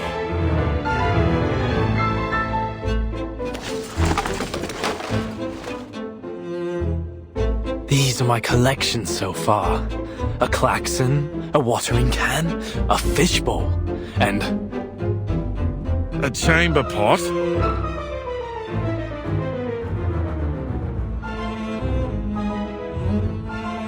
You've gone full bonkers, mate.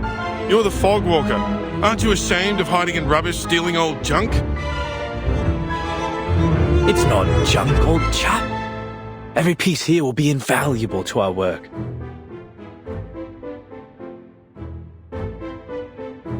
Each one is a necessary component for my invention. Your invention? For... Ahoy, sailor! You over there, please wait!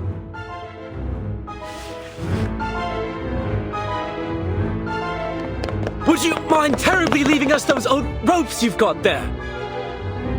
Good lord, he's bound for the sanitarium at this rate.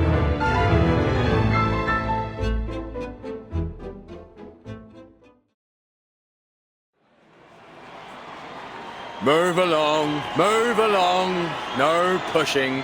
Everyone will have their chance to vote for their favourite competitor. Oi, Sweeney, you only pushed me out of the queue. Good bloody job, mate. I'm voting for number 007, Molson. Molson? The first timer? Not on your life, mate. I'm down for 005 Bartley. She's the top seed.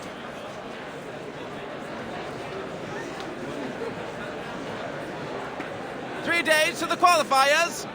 Vote while you still can. Sir? Oi! You over there with the black brolly. Come on over and vote for the winner. Oi, mister, stop your pushing. Oh, I'm terribly sorry.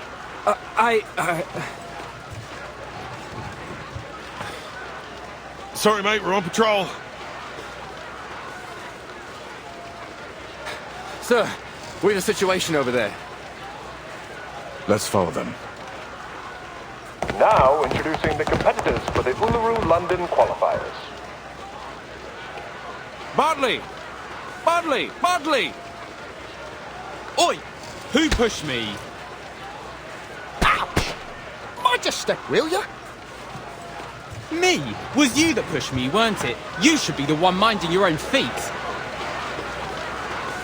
Arthur, I think we're only making things worse trying to move through this crowd. Looks like we found our troublemakers. What do we do? Keep up with them and bring him in. Yes, sir.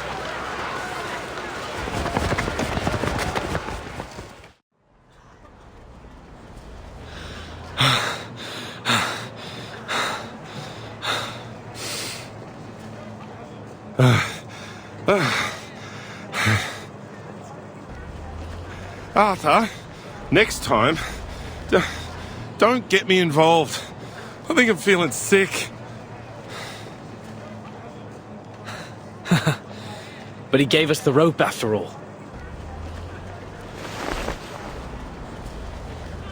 Stop right there! Seems you two rough sleepers are wanted in connection with a fight breaking out on Cross Street.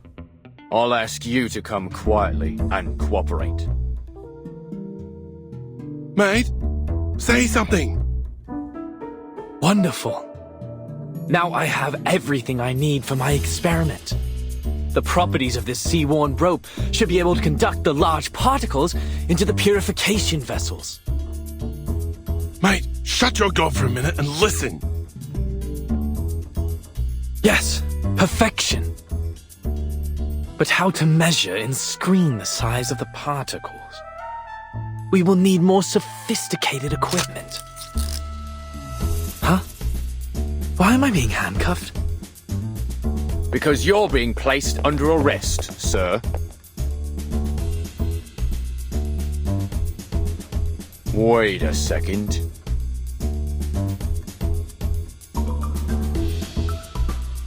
Mr. Fogg, is that you? Bloody hell! Are you seriously telling me you recognize Fogg before me? How many talking hats do you know? Terribly sorry, gentlemen. I might not have recognized you through all this fog, were it not for that iconic umbrella of yours. Oh, naturally. Just as I've somehow failed to recognize the two ignoramuses that tried to handcuff a hat.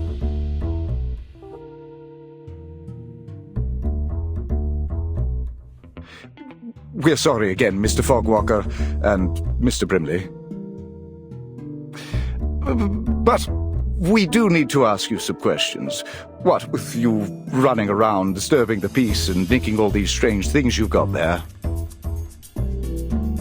Oh, I didn't steal anything. This is all just rubbish, and it's for official business. I'm going to lift the fog from London.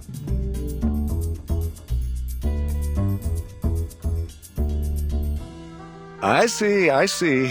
All just a terrible misunderstanding, then. Naturally, a bit of old rope, a car horn, unmistakably the latest in technology. Anyways, mates, best we let you go. You've got a city to save. We'll be off now.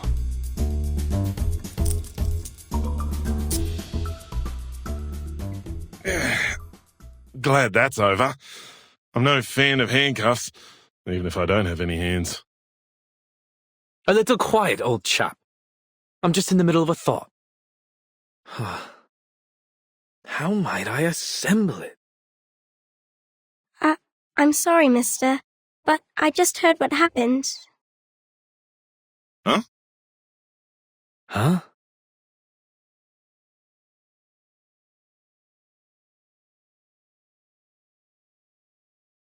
Did you say lifting the fog, mister? Are you really going to get rid of the big, scary fog monster?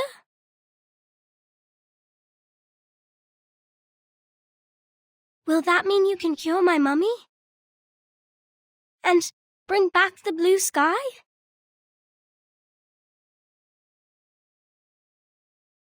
Right?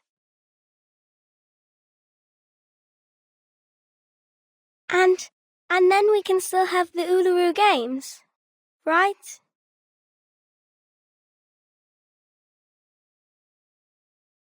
My mummy said if the fog keeps sticking around making people sick, then the games won't come.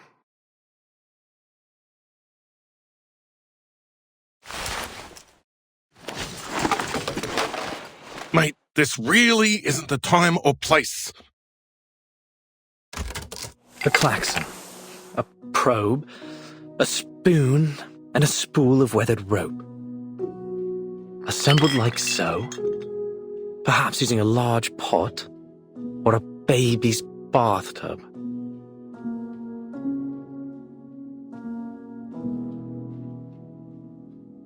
It will still need a touch of the miraculous.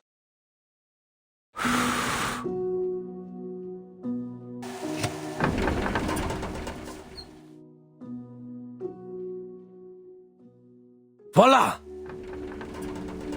It's breathing.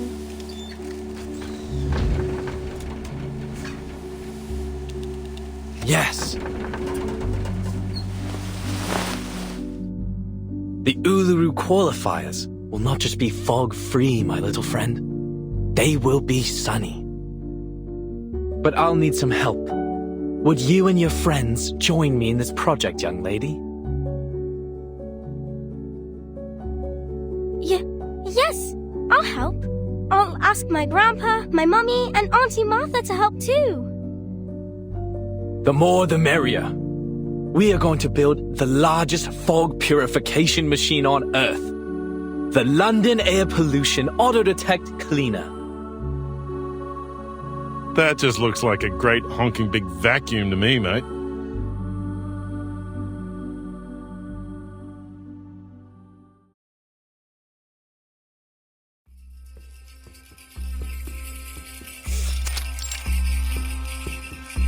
Sulis, Sulis, all life's offerings I bring, as sacrifice to you from the growing spring.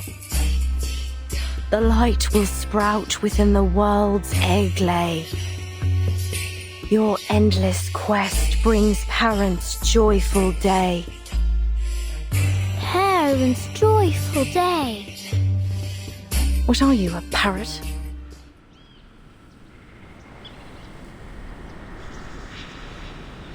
Fine. Keep on then. Annoy an old woman to death if you like. Another bad mood, eh, Miss Willow? This one's your worst this week. I counted it up. Every 32 hours, steady as a clock. You start scolding me, scolding the plants, the ants, even flowers. I thought we'd agreed. No more peeking round my house without permission. Yeah, but you didn't kick me out, did you? And you gave me some rye bread and lemon jam. Don't quite know why you keep trying to act the big meanie, Miss Willow. I know you're a softie now, deep down.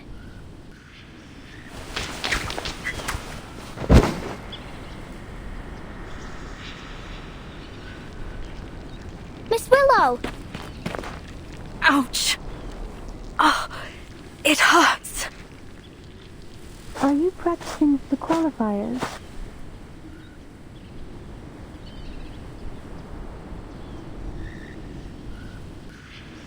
Hello again, Miss Swan.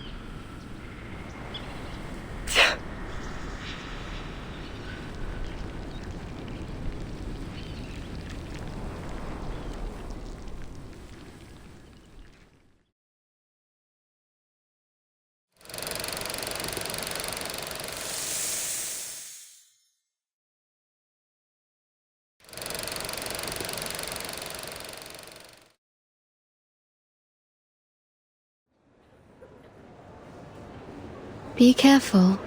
Now you can spit it out. Right.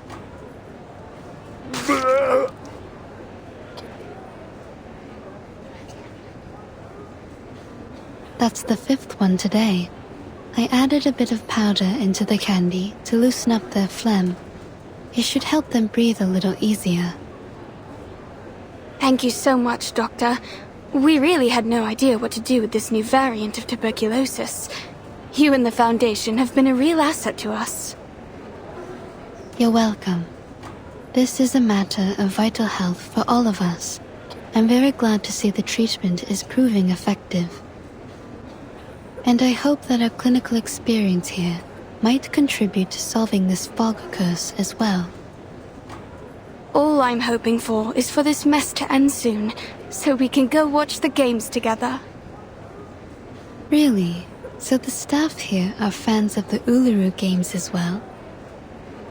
Not just the staff. Everyone here loves a bit of sport. We're always listening to the broadcasts over the radio down in the ward. It's all quite motivating. Sometimes we even get the patients out onto the commons to practice.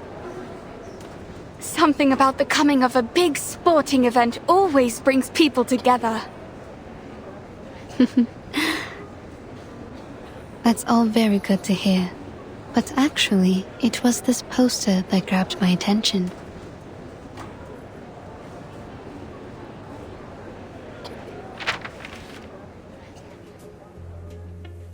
That's her. Gorgeous, isn't she? May I ask who she is? She happens to be this patient's favorite competitor of all time. She collected all of her posters and clippings. She even keeps a few photos of her as a bookmark and in her purse. Her favorite ritualist.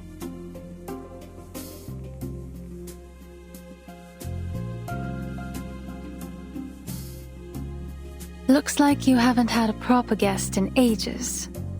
Have you forgotten how to make a cup of tea? You like to presume, don't you? So why are you here then? Just to enjoy the sound of a door slamming in your face? Oh, how terrible of me for wanting to visit an old friend. So then, Miss Bartley, you came all the way down from Yorkshire just to gawk at an old rival? I should feel lucky, should I? Truth is, I don't care to chatter about with you. Not now, not ever. So you can just turn around and march yourself home.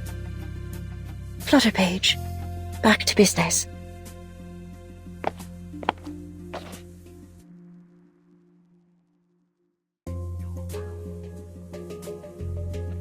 Why'd you send her away like that? She just wants to practice with you. She likes you. Focus on your stopwatch. On the count of 3. No time to waste. She's still there. She's none of our concern. And you ain't seen each other in a long time. Bet she misses you a lot. For Pete's sake, Buzzy. No one does something like that just out of the goodness of their own heart. She has her reasons.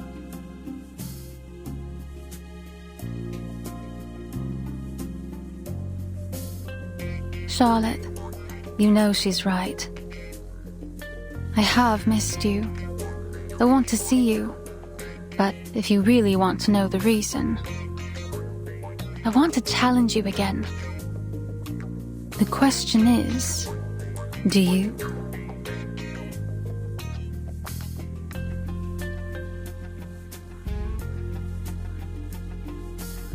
Do you know her? Charlotte O'Hagan. Oh, right. That's the name. Truth is, if it weren't for our little patient, I doubt I'd remember her. Most people think she's too old to compete now, that she's retired to God knows where. Others say she's become an addict, wasting her life away. I guess I heard in the gossip rags that Some people think she's keeled over and died. Too bad for this young lady, but I doubt we'll ever see her in the games again. Wherever she is, she's like as not to lose, even if she did compete.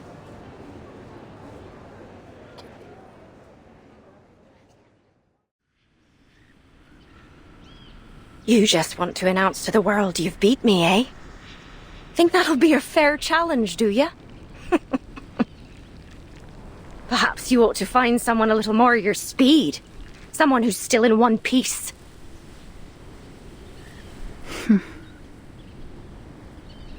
Again, Miss Bartley. Please turn around. I haven't any sort of tea you'd like.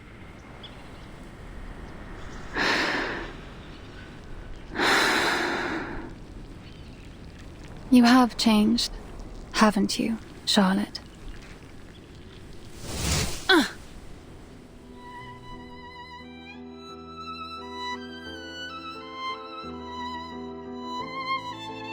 What the blazes are you doing?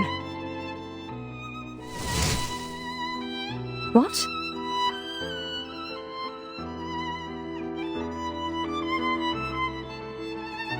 You just said you don't have any tea I'd like, but I think this one is just to my taste.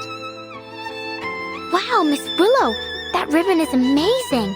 It can go from long to short in a second.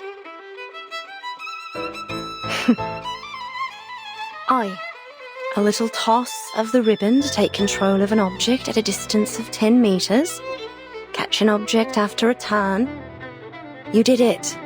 Well done. But your aesthetics were lazy. You're controlling the angle of your left shoulder, which is good, but it only means you're compensating for your poor stance.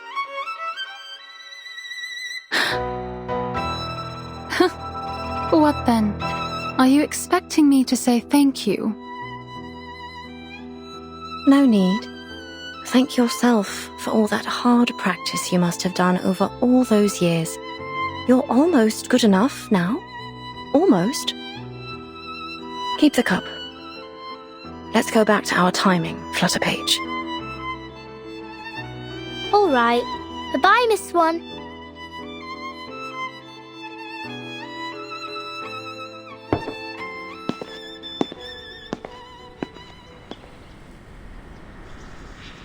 Oh, by the by, the ribbon technique you just did, I know you learnt it from me, from my performance at the Beltane exhibition match. Am I right?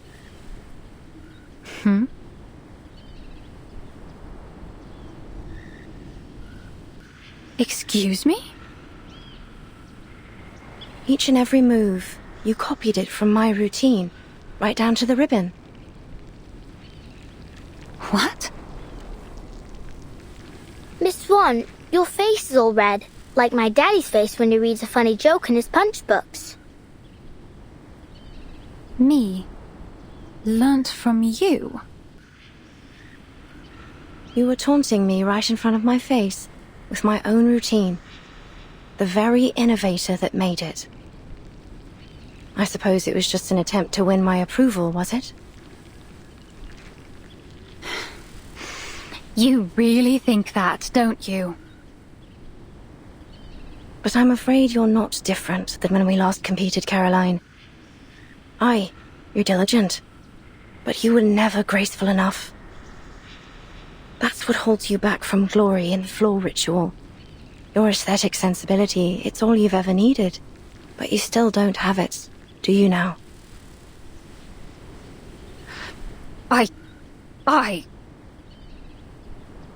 You won't make any real progress reusing my old routines. Not unless you find your own way to express your pneuma and your own signature.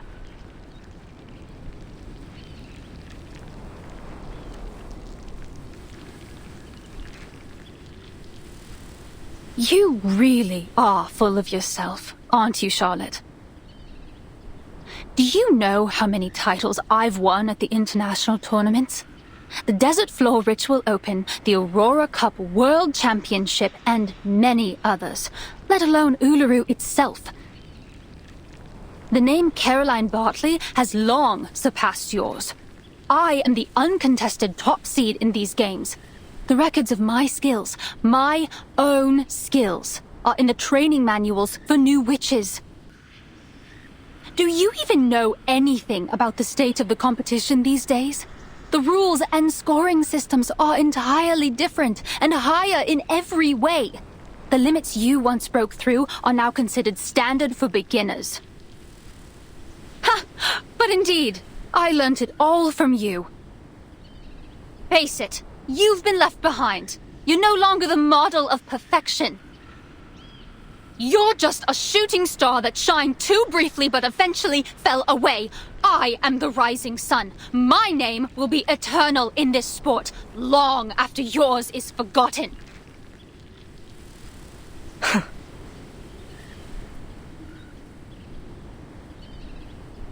So be it. Go on. Be the glorious sun. And leave this fading star alone.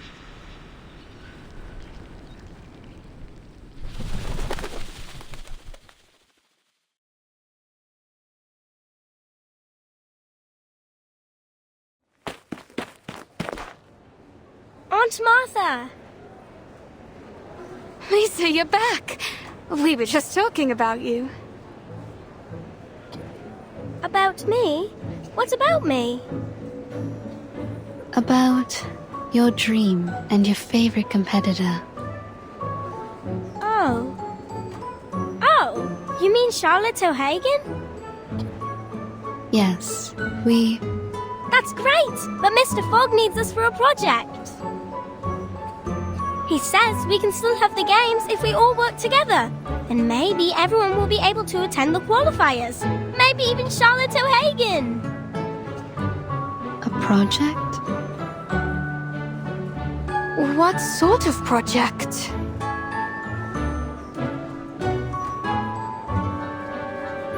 Give me a break. What are they planning to do this time? Another useless build that won't pass the House of Lords. Sorry for interrupting. Did I hear you mention Mr. Fogg? Yes, Mr. Fogg. He said he's making something that will lift all the fog from London. It's his great invention. With everyone's help, we can build a huge machine. But he says we'll need lots and lots of things, such as, pistons for the mechanic lung, and... I'll take it over from here. Thank you, Lisa. Mr. Fogg! Mr. Fogg?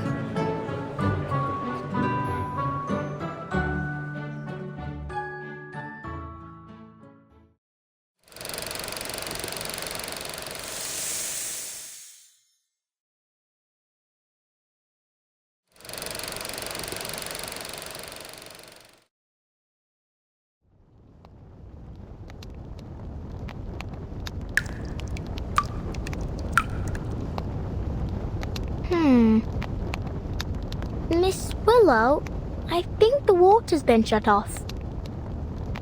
I opened it all the way, but nothing's coming out.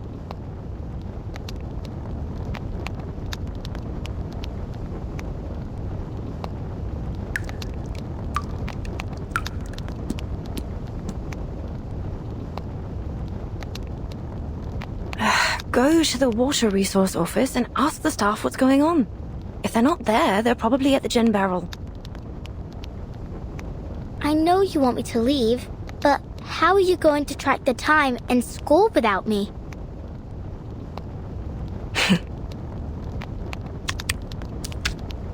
With a heart that's pure and a body lean, to the hunt I go through forest green.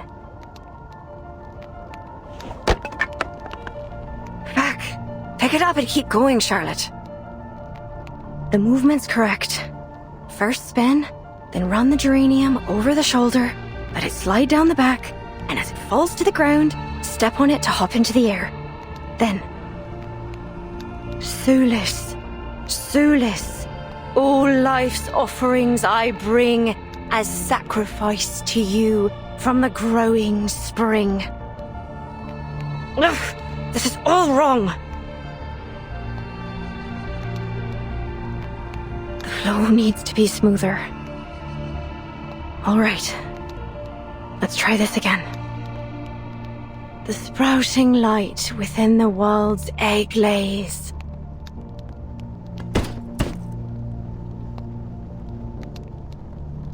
Hooray! You did it!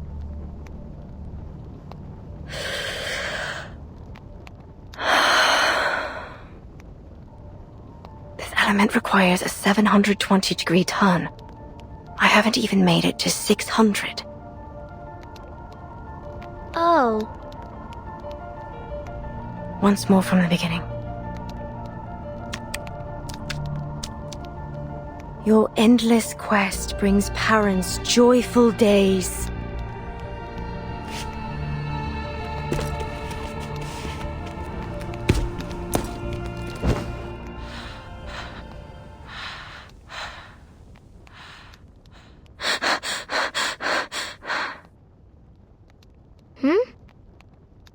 How about this time?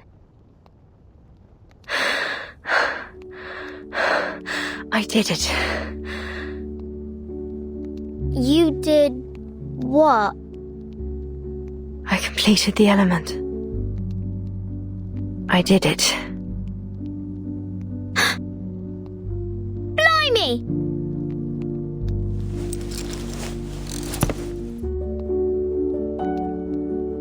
So you mean you did that move you've always talked about? A 2.5 turn with free leg backwards and upwards. Wand throw and catch. Does that mean you can complete the ritual too? Yes.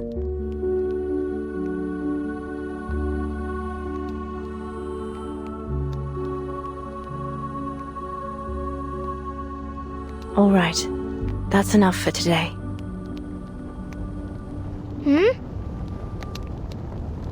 It's supper time. Your mother must be waiting for you to come home with beef stew, fried fish, and bread. But why? You usually train for about 3 more hours. Not today. I need a break. I'm totally exhausted.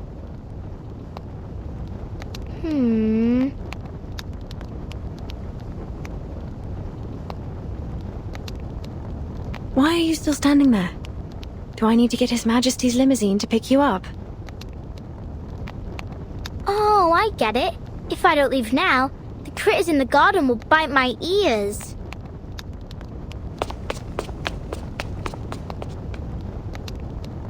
Good. I won't see you off.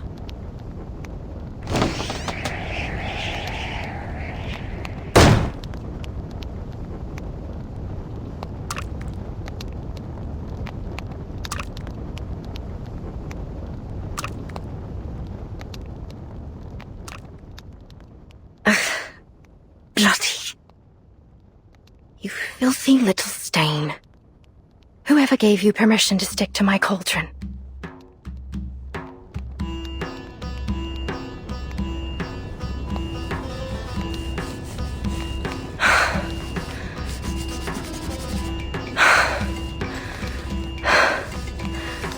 Look at me. I have a whole sink of dishes that haven't been washed. And here I am, fighting a little stain on a cauldron. And when the water's just shut off too.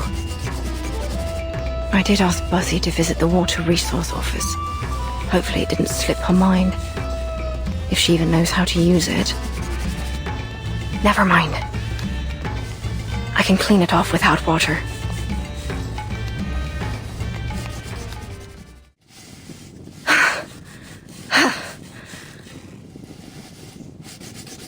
Got it. It's off. You stubborn little thing. Everyone loathes you. Avoids you like the plague. You're just a pathetic little stain clinging to what you can? Do you have no shame to sully the sacred floor with your artificial leg? So what if you finish the element? It won't bring back your leg. Without it, you're no different from a clown. How could you possibly compete again? You're not qualified. No. I'm not. All the money I spent on this leg, all the efforts I made to finish the ritual, they're utterly pointless. When was the last time I ate dessert? Or even a chip, for that matter. Year after year, I've trained harder than the last to make up for my leg. But what's the point?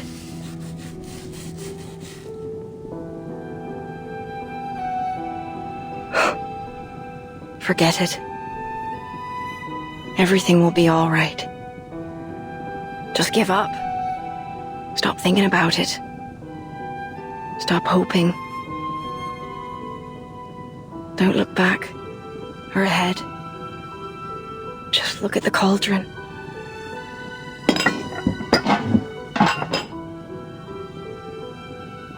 See how clean it is now? Stop clinging to places where you don't belong. The world is perfect without you.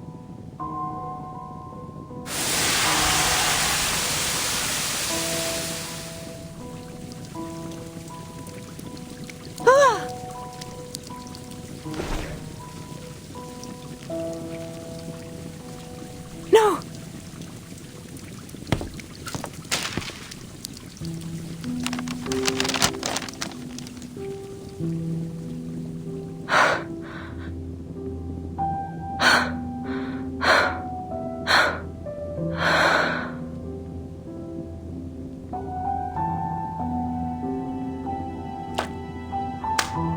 Still intact.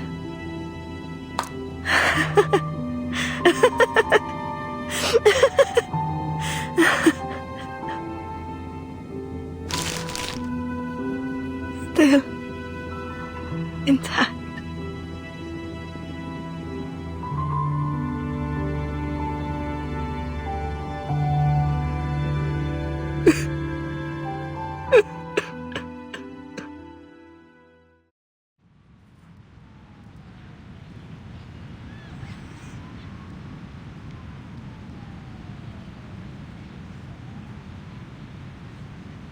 Hey!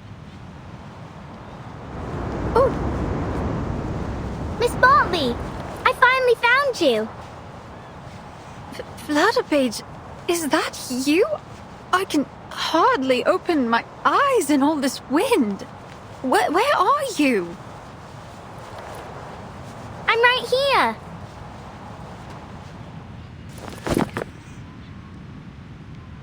You've been looking for me, have you? How did you find me?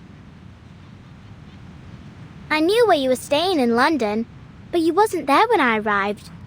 Then, the landlady Erica told me to try the training field. Looks like she was right. She was. I've been training here every day. You know, to settle in before the event. Good luck then. Actually, I've come here to deliver a very important and urgent letter to you. Here. A letter of challenge.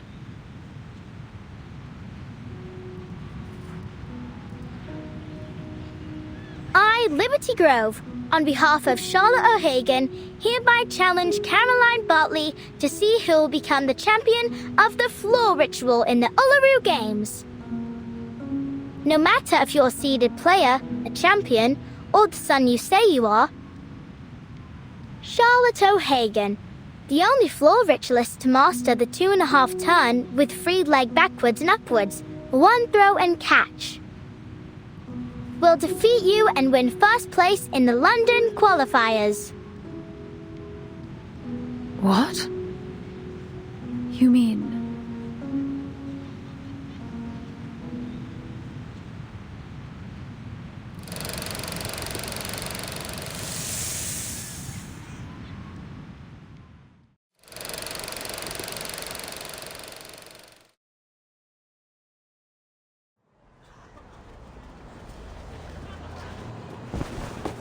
Out of the way! Out of the way! I found the perfect component for Mr. Fogg's machine!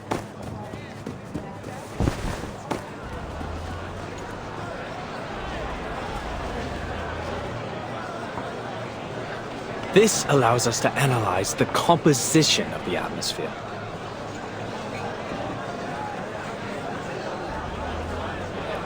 If the color of the filter paper meets that of the pollution standard, it will determine that the air is polluted and start working automatically. Let me show you.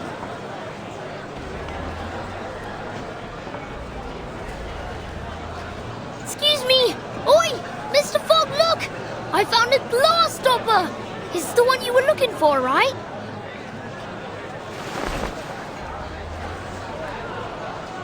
Oh, you found it. Yes, that's exactly what I need.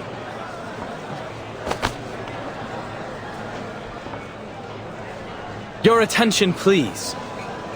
This glass stopper is one of the core components of this machine, which can harness the power of the sun to purify the air. Of course, this is only one component of many. Are you done talking? We've given you everything you need. Where's our purification machine? Quite right! We need to see the purification machine.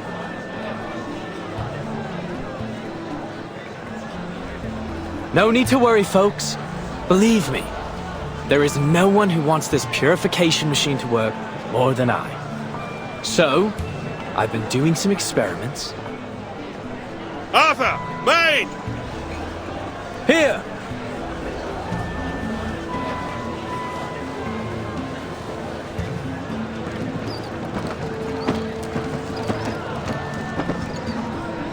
Forgive me for not helping move it. I'm afraid I'm handless and horseless. I can't do a thing.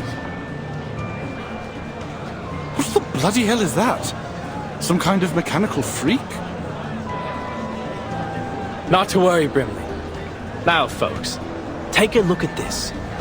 Thanks to your generous donations, my experiments on smog removal have finally come to fruition. Introducing the London Air Pollution Auto-Detecting Purifier Mark II. A high-power, multifunctional air-cleaning machine. The current model can only operate for 3 hours at a time. But I'll continue to improve its performance before the qualifiers begin. It's estimated to last a whole day by then. Wonderful! Simply wonderful! No more smog standing in our way! Goodness, I can't remember the last time I saw the sun and breathed fresh air. I feel as though I've been rotting.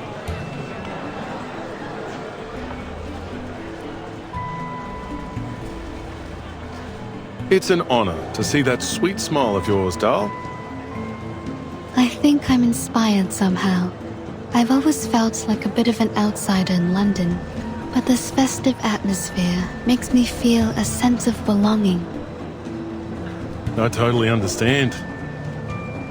Though I awakened in London, my true home is the land down under, thousands of miles from here. In some ways, I'm an immigrant. This sense of belonging is a treasure.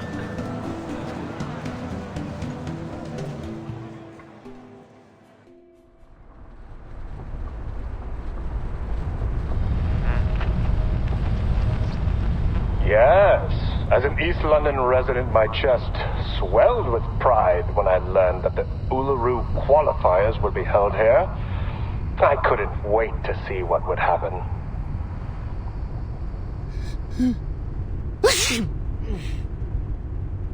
That's your 9th sneeze since we got here. Don't blame me. I didn't even want to come. The Uluru Committee ignored my application to stay at the Australian headquarters. They couldn't find anyone willing to come to London with all this smog in the air. They didn't have much choice either, mate. The Foundation's been preparing for the qualifiers in London for ages. We'll suffer huge financial losses if it's cancelled. Someone has to make the trip to decide whether we should cut our losses or continue to throw money at it. You must have done something to be the lucky one who has to do the job.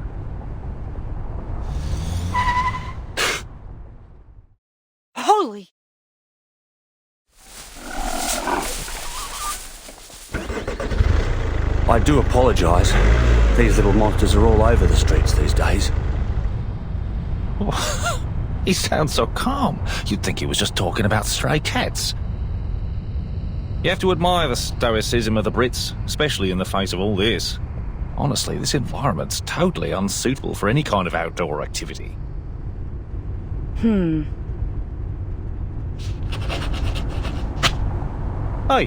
what are you doing? Making note of the crash that almost happened. These records will be used to decide if the qualifiers should be cancelled. Someone has to be the doer, since we already have a whiner on the team, eh?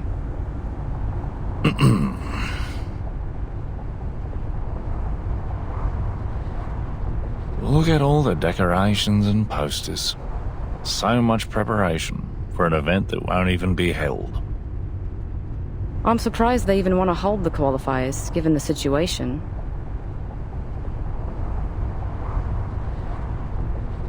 Anyway, let's make it quick and get this job over with. Let me see. We need 2 things. Evidence that proves the environment isn't suitable for holding the qualifiers, and the profiles of all the participating athletes. Then we can go home. Next, the changes made to Cross Street. Let's see what the local community has done to prepare for the upcoming event.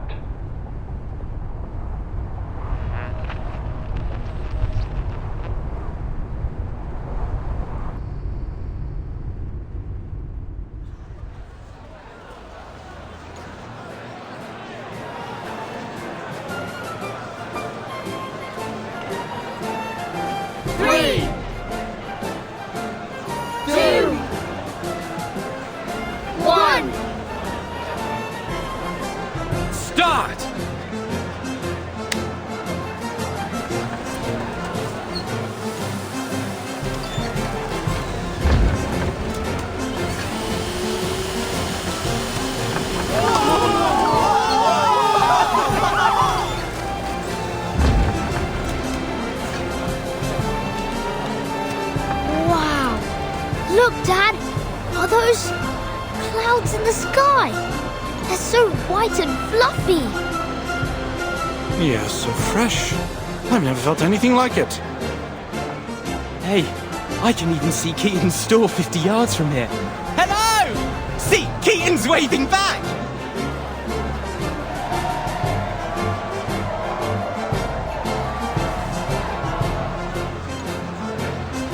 The first week is for planning, the second for execution, and the last for delivery and paperwork.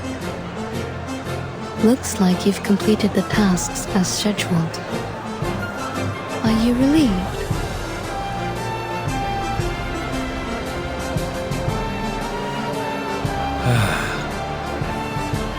Miss Tooth Fairy.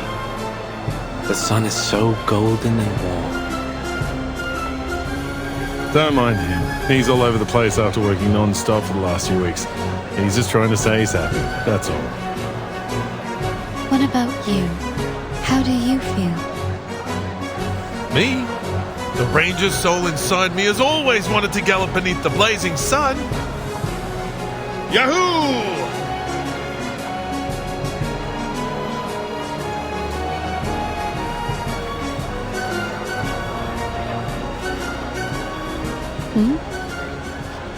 A critter?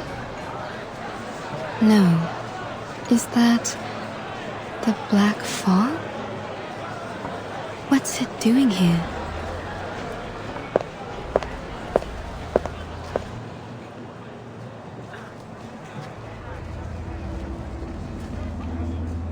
I thought the black fog was a result of the increased density of regular smog in the air, but it seems I was wrong. Mr. Fogg's machine has cleaned up the smog around us, but the black fog's still here, and it's getting thicker. How curious. At least now, without the smog covering its trail, I can sense its movements more clearly.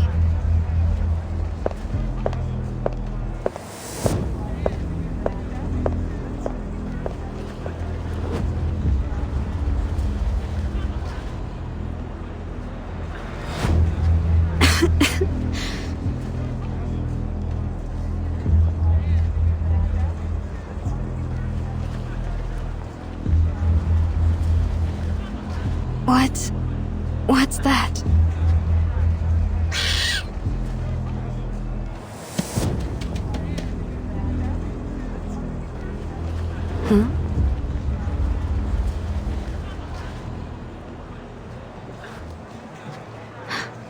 The smog's back.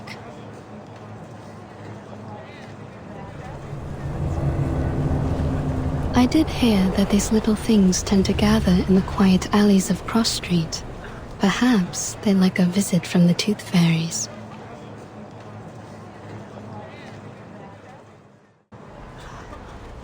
Slipped away at the first opportunity.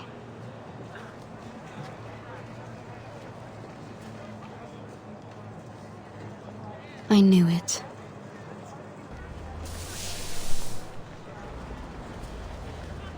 But what exactly was it?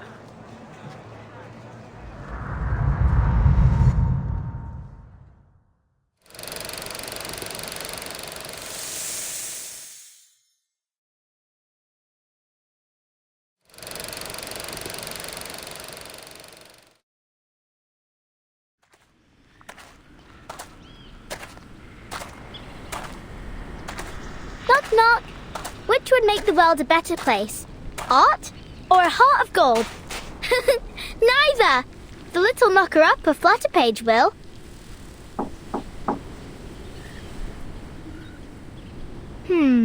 Where's Miss Willow? She should be warming up by now.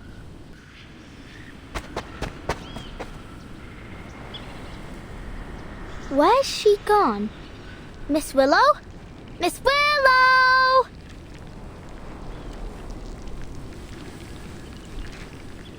Knock, knock. Don't jump to conclusions. Mr. Wind will tell you the truth.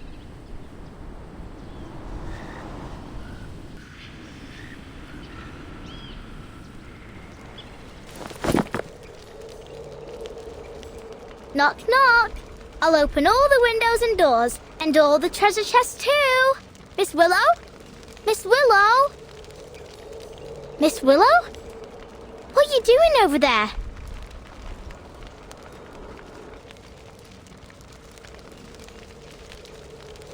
You're early. Why am I not surprised? You're about as patient as a dog waiting for his dinner. I thought you'd start practicing as soon as you woke up. What you doing in this corner? Come take a look at this. I wonder if it still works.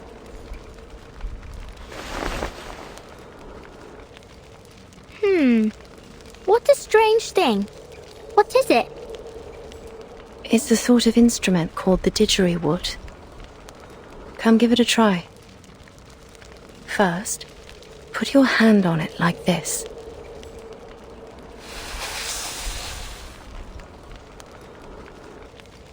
Okay. Then what? I'll teach you how to play it. Imagine the note you want to play and tell it to the didgeridoo. Okay. Fa. No. Use your arcane skill. Not to use your words, but to harmonize with it. Observe it, comprehend it, and then you can control it.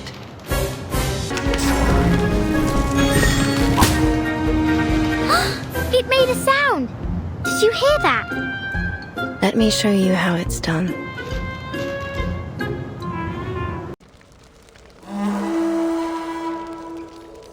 It's beautiful, like raindrops pattering on tree leaves.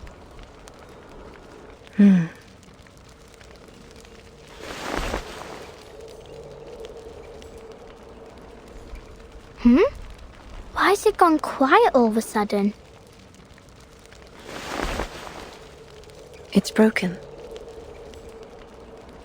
What? I didn't break it, did I? No. It's been broken for a long time. Well, judging by the look of it, it must be old. It's got mildew all over. This instrument is crucial to every floor ritualist. You see, we're not just dancers. but music makers, using our arcane skills to play the didgeridoo while we dance. Don't worry, Miss Willow. I know broken things ain't always easy to fix, but we can start with the easy part. Why don't we wipe off the dust first?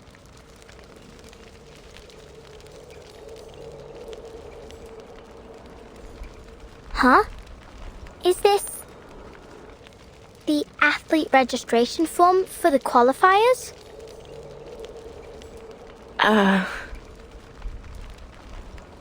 Oh.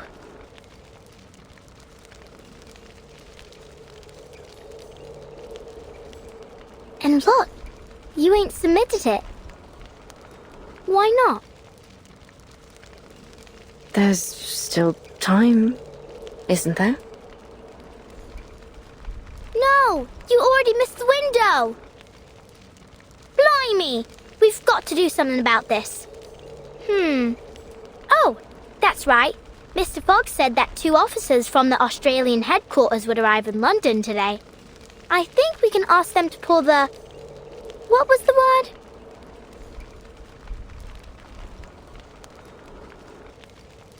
Anyway, we need to get a move on. I'll pull you up.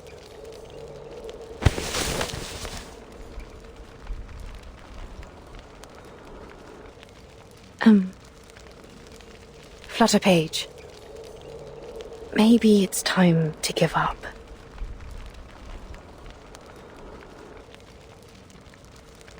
Give up?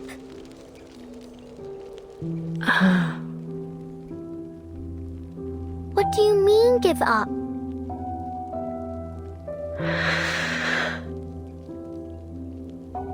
I don't understand. Ain't this the Uluru Games we've been talking about for ages? Think of all the effort you've made. You didn't jump up and down in the garden over and over again to dust it, did you? You're an athlete, not a feather duster. And you finished that move! The 2.5 turn with free leg backwards and upwards, wand throw and catch. Yeah, that one! See? How can you just give up? Oh, please. Don't look at me like that. Yes, I've always dreamt of completing this element. No one knows better than I how much this means to me. Then why are you... I don't want to talk about it.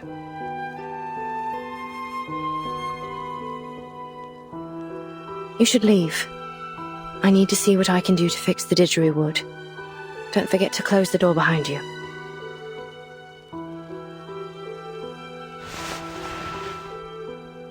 I ain't leaving! I'm angry!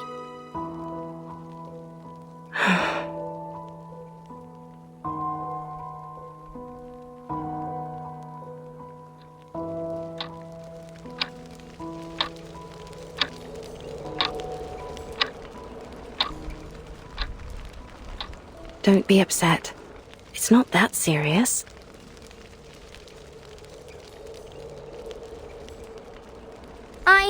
I talked to Miss Bartley yesterday. You didn't?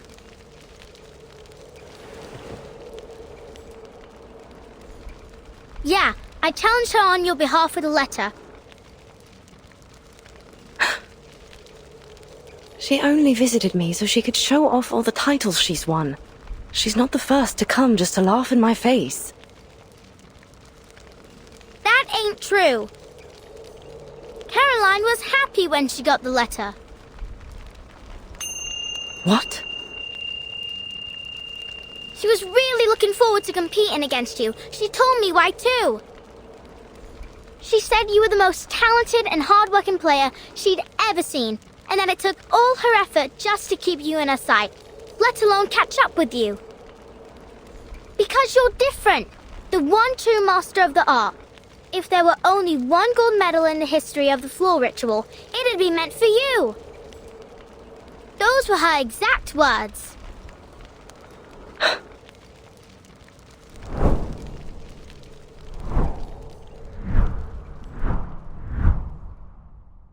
I only chose to become a floor ritualist because I had a talent for it. I wanted to win.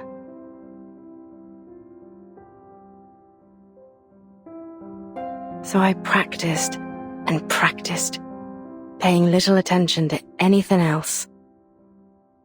My family, my friends, my life. None of it mattered more than victory. To me, there was no reward more alluring than the euphoria of winning. But whenever I looked back at my past glories, I felt no happiness or excitement. Instead, I'd replay every moment in my mind. Every lost point, every imperfect movement, and think about how close I was to failure. So I pursued the next victory even more fervently. I thought, next time, I won't lose a single point. Next time, I'll be perfect. That was what was running through my mind when I was crowned champion of the Beltane. But there was no next time. That was my last competition.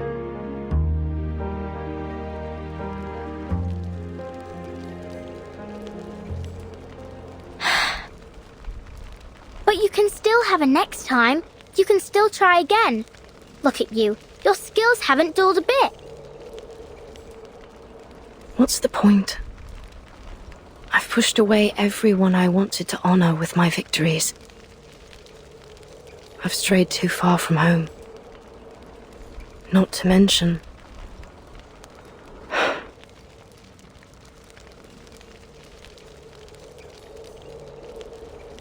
Okay, but are you happy when you do the floor ritual?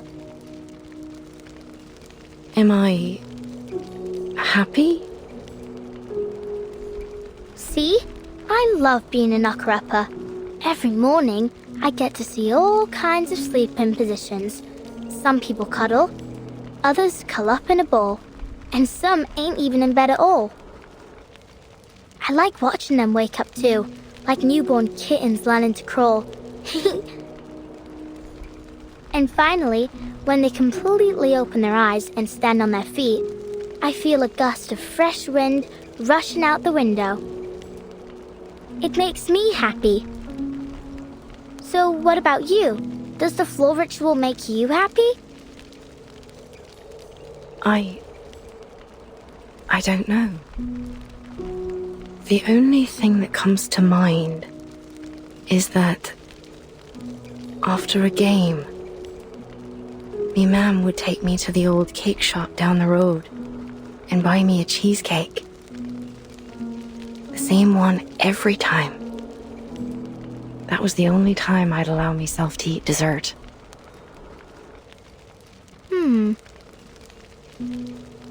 It had raspberries and chocolate drizzled on top.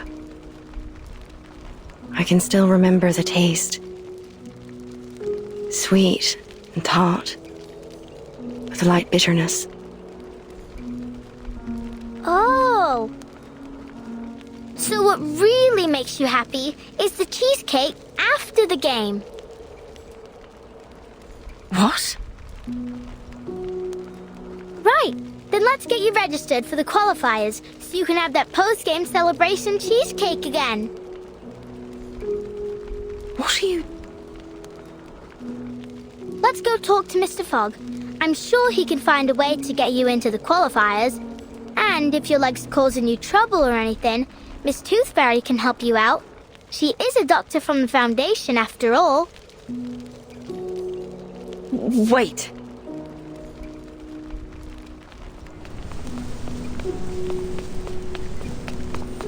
Don't you want to eat that cheesecake?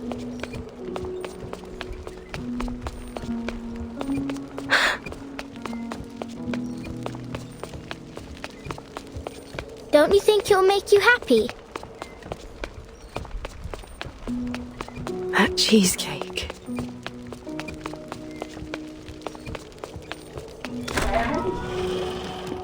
will, right? Then let's go get it. Life's all about happiness, ain't it?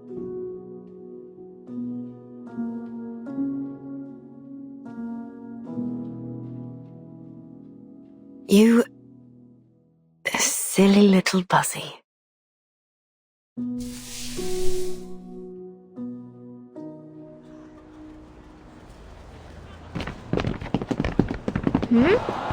Why is everyone leaving the stadium?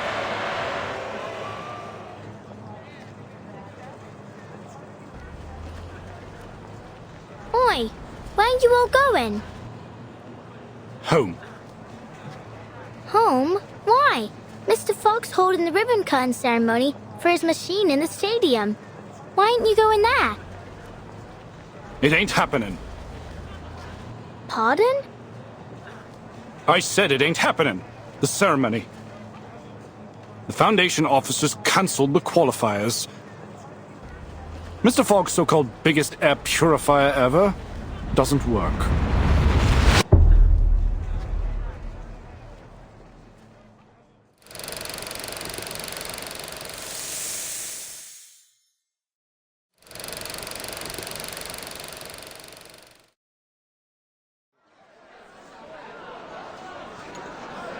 Please enter in an orderly manner, everyone. The ceremony will begin shortly.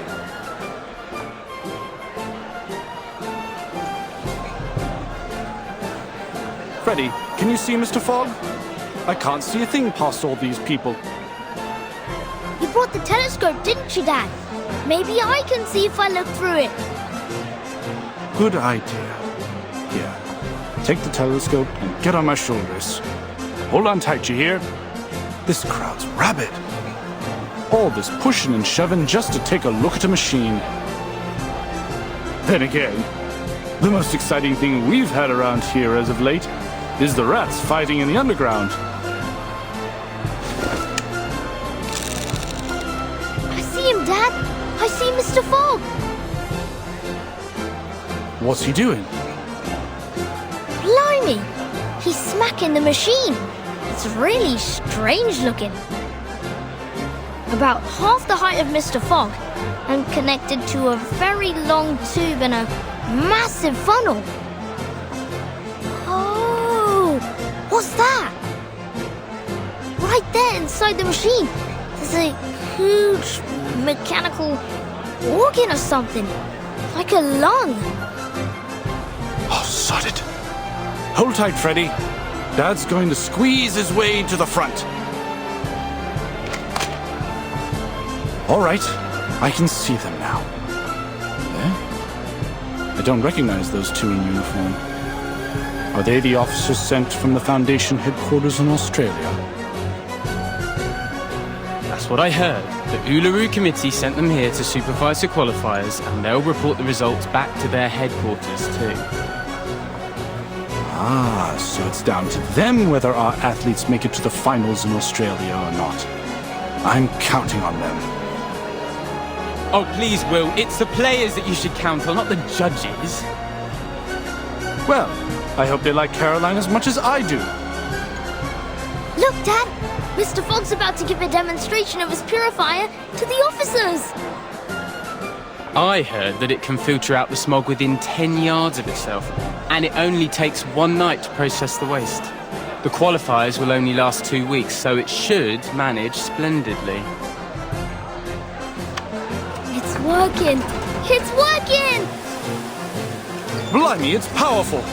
It's gulping down the smog faster than a builder downs a pint in the pub! I wonder how it works. It's a miracle that a mechanical lung of this size can purify so much air without letting out any waste. The smog's getting thinner. I can see more clearly now. Look, it's even purifying the smog all the way out there. I dare say the ivy on my balcony will be enjoying fresh air within the hour. Mr. Fogg's smiling, Dad. Ain't that great? It is. We ain't seen him smile for ages. The hat looks happy too. It's dancing. Is he doing that Australian Ranger dance again? Look at the expression on those Foundation officers' faces. They don't look happy or mad. Is something wrong? Whoa! What's going on? The machine's shaking like hell.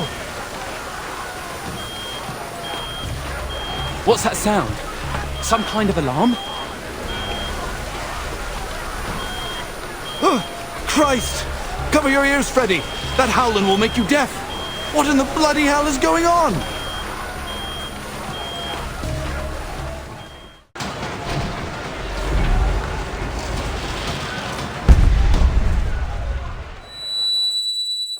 Dad?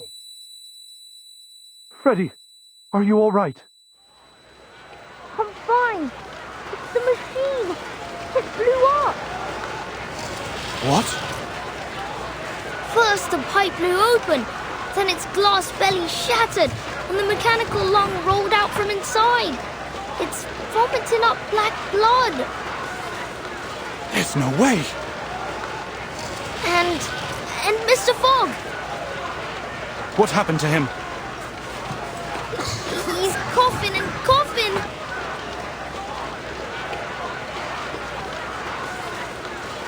3.5 minutes. Well, I guess neither one of us won that bet. It didn't even last half as long as I predicted. Don't be cruel, Gregory. We didn't come all this way just to laugh at these poor people. But they did do even worse than predicted. That's a fact, isn't it? And it proves that the London Climate Management Agency is nothing but a joke. Listen, Gregory. I know you must be exhausted from the long journey and your constant sneezing, but you can't say that to their faces. Let's just do our job and give them the news. What news?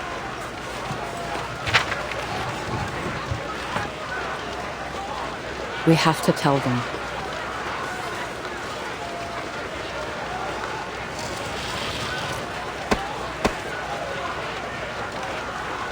Mr. Fogg? Mr. Fogg?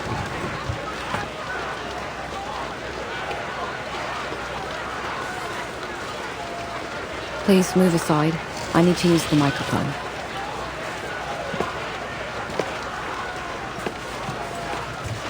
Oi, miss. What are you...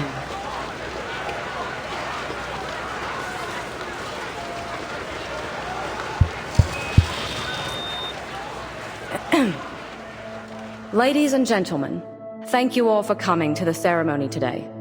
We greatly appreciate your hospitality, and it heartens us to see you thriving despite the difficulties caused by the smog. However, it is clear to us that the London Air Pollution Auto-Detecting Purifier Mark III is not able to fulfill its duty. Barring an effective solution, the smog shrouding London will do irreversible damage to both the athletes and the general populace if they stay outdoors for too long. In light of this, and after much consideration, the Uluru International Committee has decided to cancel the London qualifiers for the Uluru Games. We will announce arrangements for the affected players once internal discussions are over.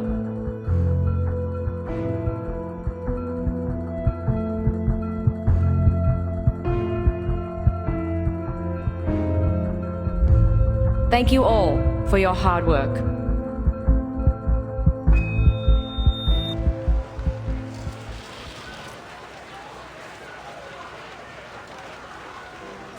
What? Are you saying that the London qualifiers have been cancelled? I'm afraid so. I wasn't there, but Mr. Brimley told me what happened in the stadium. Mr. Fogg has locked himself in his office. He's refusing to speak to anyone. It seems there's nothing we can do about it.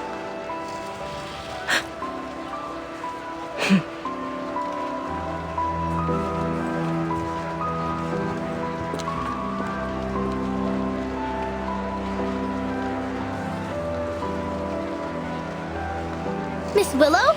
Where are you going? Miss Willow! Miss Willow!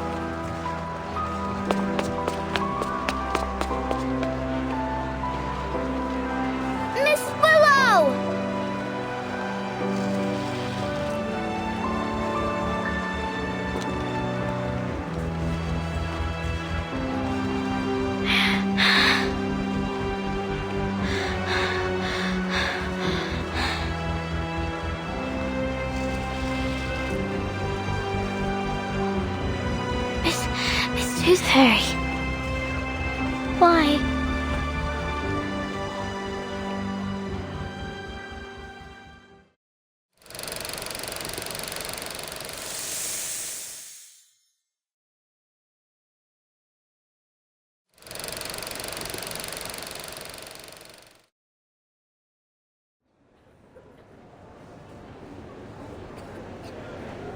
The black fog seems terrifying. If I'd been there, I'd have buried myself in the garden or jumped in the sewer before it reached me. Thankfully, all the patients and nurses were fine. Only Leonard's daughter got a few bruises. But what a shame it is that the building was ruined. It was 300 years old, you know. The stained glass alone was a masterwork. Bugger! I just can't seem to spit it out. I feel like my chest's on fire. Take this medicine 3 times a day, and you'll feel better tomorrow.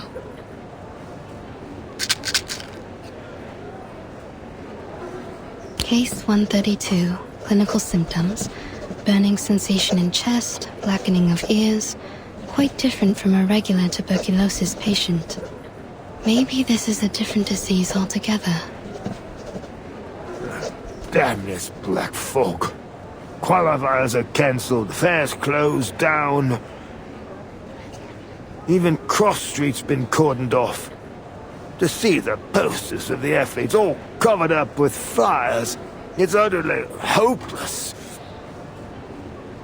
Workers are striking again, just like the old days. They seem to be the only ones who dare to go outdoors. Although, since so many have lost their jobs, I suppose they don't have any reason to go out anymore. What are you doing, Miss Tooth Fairy? Collecting saliva samples to put in petri dishes. I want to see what will grow. The sample I collected 2 days ago has already grown something unusual. Something unusual? A ball of black fog, weaker than the one I met in the alley. Its existence is unstable. Its form changes daily. It doesn't appear to have any self-consciousness, but that critter in the alley was definitely intelligent. Huh, this thing. It looks like the illustration in the old book I read to me son. I can't quite remember the title, but it does mention a creature like this. A creature like this? Oi, Miss Tooth Fairy!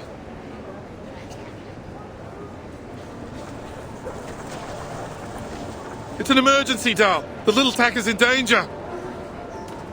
Please, Mr. Hat, keep your voice down in the hospital. The patients need to rest. Sorry about that, but this can't wait. Miss Tooth Fairy, they said a girl's climbed to the top of the old bell tower, and she's planning to jump off. A girl? You mean... Yeah, Flutterpage. No normal girl could climb all the way up there.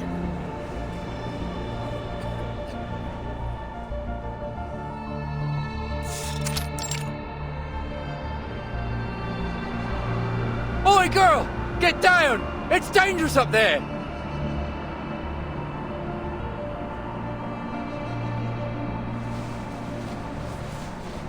Knock, knock. The little knocker-upper loves hanging sheets. Every one of them brings back a sweet memory. The first sheet smells like cucumber and tobacco. The second, night dew and stars. The third, mummy's cuddles. Knock, knock.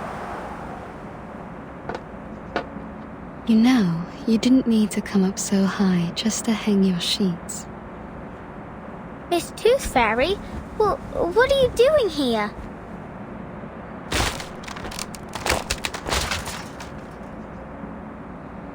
I wanted to ask you the same thing. I'm having some quiet time in my secret base. Off you pop. We'll meet up later.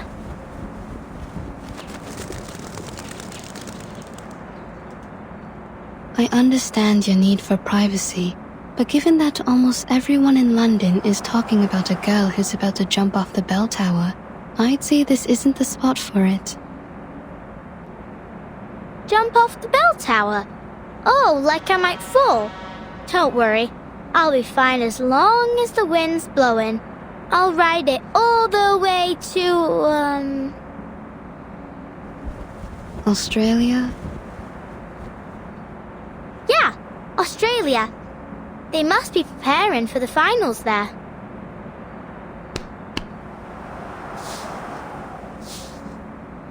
Come here, Miss Tooth Fairy. Have a seat.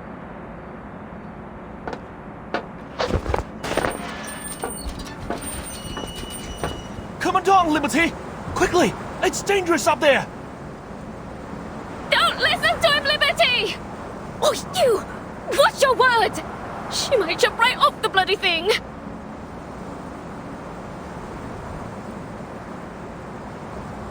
Why? Why what? First, they told me to get down, and then they told me not to. Why'd they change their minds so quickly? Not just them. It's like all of a sudden, everything's changed. People said they wanted the qualifiers, but then they cancelled them. They said they'd find a solution, but then they just completely gave up on solving the problem.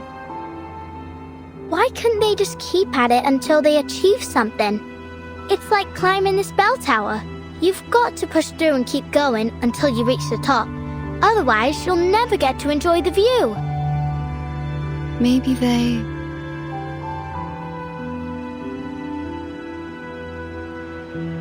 Well, I don't know.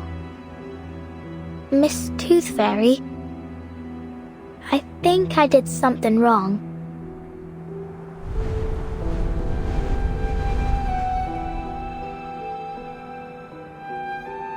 I can cut my own hair, cook my own meals, and do my own laundry. No one taught me. I just figured it out myself. I used to think the world was like the fish tank I had at home. No matter how many questions I had, the answers were all inside, just like the fish swimming in there. I was patient too. I'd take the fish one by one and carefully look them over. And I wouldn't stop until I checked every scale. Yep, every single one. Well, unless Mum and Dad scolded me. Actually, sometimes I couldn't figure out why they hit me. I just had a lot of questions, and I wanted to know the answers. Anyway, now I've learned the truth about the world. It's different from what I imagined. I thought it was a round tank, but it was actually square. I thought there were goldfish swimming inside, but actually they were pinching crabs and chomping sharks. Sometimes even just pieces of rubbish. The round tank only existed in my mind, and all the answers I found were nothing, just my imagination. And what's worse is that I hurt others with my imaginary answers. You mean Miss O'Hagan? I let her down.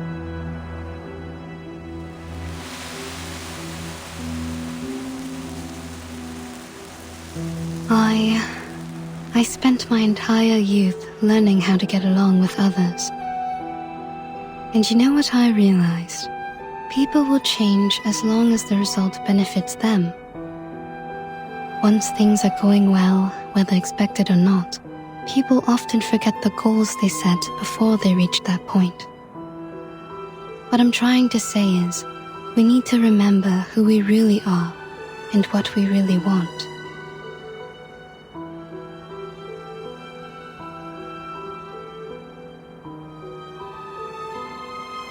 Miss Willow must have known what she really wanted. Otherwise, she wouldn't have become the youngest floor ritual record holder of the century.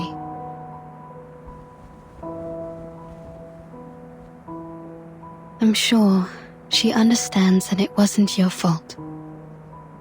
You didn't hurt her. In fact, you didn't hurt anyone. You just need to look at the fish tank in a new way.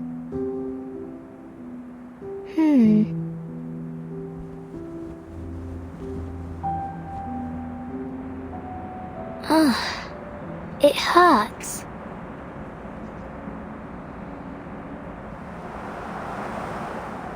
What's wrong? Let me take a look.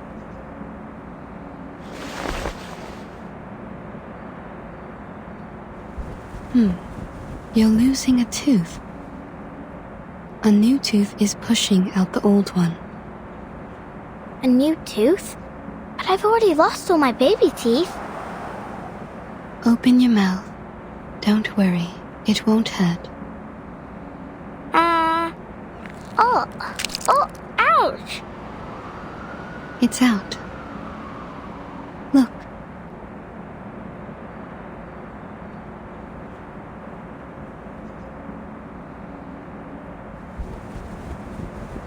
I thought I didn't have any baby teeth left. Well, you don't anymore. This was the last one.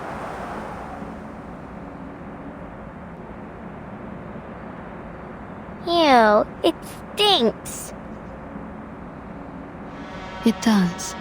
I suppose I'll keep this then.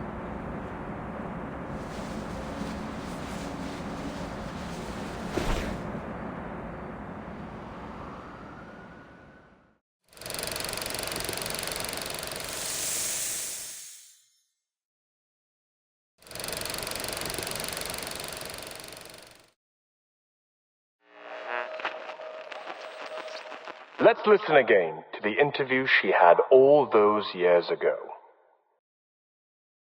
As the youngest floor ritual record holder of the century, you're just one step away from becoming the world champion. What else do you wish to achieve in your career? My ultimate goal is to win the finals of the Uluru Games. But I'll also register for as many events as possible. I have a lot I want to achieve, but I'm patient, and I'm sure I can do it all eventually.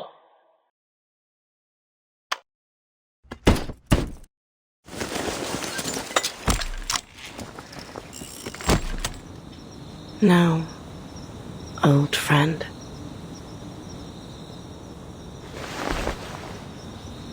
It's just you and me, isn't it?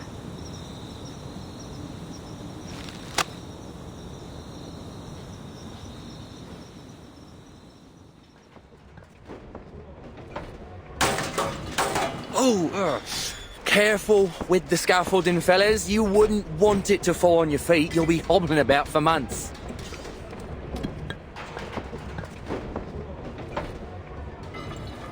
Here's the reimbursement application form. Just fill in the numbers and give me the receipts for the materials. I'll contact the Uluru Committee for your compensation. Is there really no hope, Mr. Fogg? We didn't build all this just to tear it all down. I'm sorry. To be honest, we'd rather not do this, even if we're getting paid for it. We were over the moon when we got this job. I mean, just look at this place. The huge billboards and that lovely stage background. How could we not be? It's been yonks since we last had an event like this. And who knows when we'll have another? Is there really nothing we can do? Excuse me,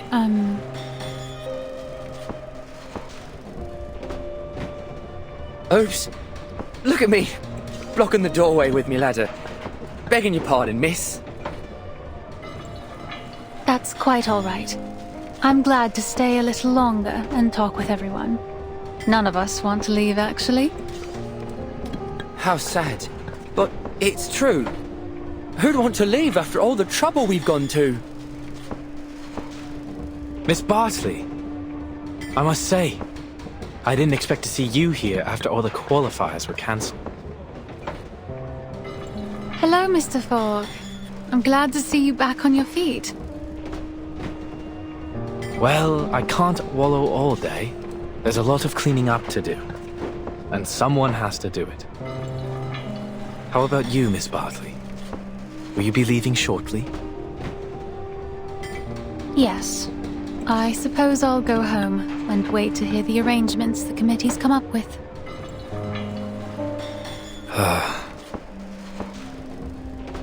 Why don't you stay for a few more days? Well, I don't think there's much point.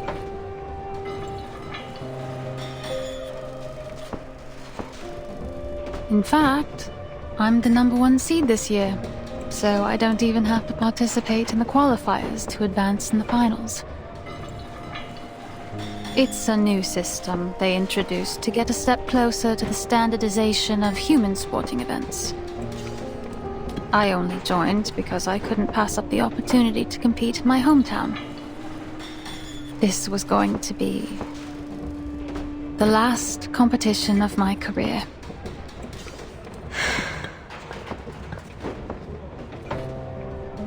And I thought, no, never mind. I wasn't surprised when the news came out, to be honest. We were just fooling ourselves before. And now it's time to face the fact that... Sorry to interrupt you, but ain't it too early to be getting this stock, Mr. Fogg?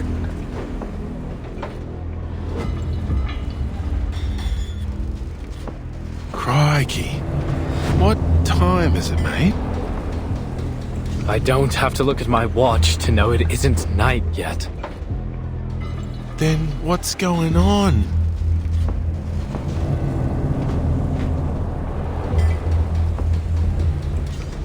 Whoa, what the bloody hell is happening?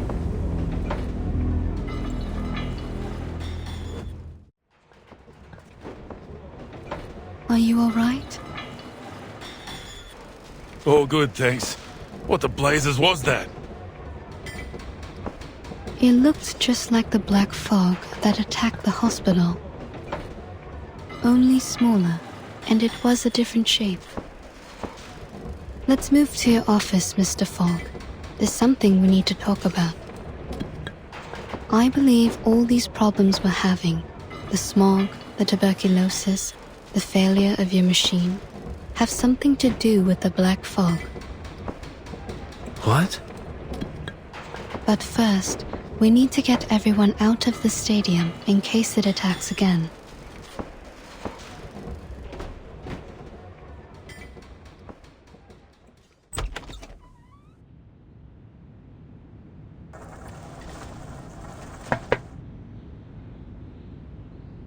Leave it be.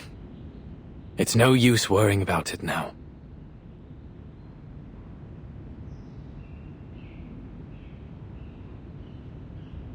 You pushed it too hard, mate. Don't be too hard on yourself, Mr. Fogg. The fact that you made something that worked at all, in just a matter of weeks, is an achievement in itself. I appreciate it, Miss Tooth Fairy. I know it doesn't make any sense to keep it around after it failed so spectacularly.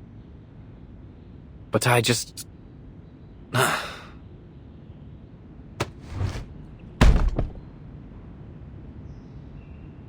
I can't bear to break it down. At least not for now.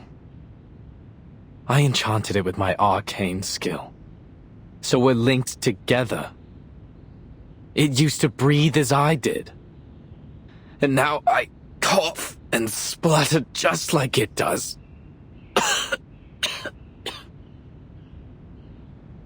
You should go to the hospital as soon as possible. See? How many times have I told you that and you never listened? Even the doctor's saying so. Anyway, what was it that you wanted to talk about, Miss Tooth Fairy? The experiments I've been doing these days. Here's a sample of the black fog. I collected it from the alley after it attacked me. As for the tuberculosis, I analyzed the black fog's composition and found some components very similar to those in the patient's saliva. I've concluded that this fog critter is the root cause of the disease. This critter is fog-soluble, can change its form, and is indestructible. It feeds on smog and, most interestingly, sensitive emotions, which it seems to absorb to nourish itself. In conclusion, the answer to our problems lies in capturing and containing these critters. Also, in one of my experiments, I cultured 2 samples under the same conditions and put one of them in the sun, like this.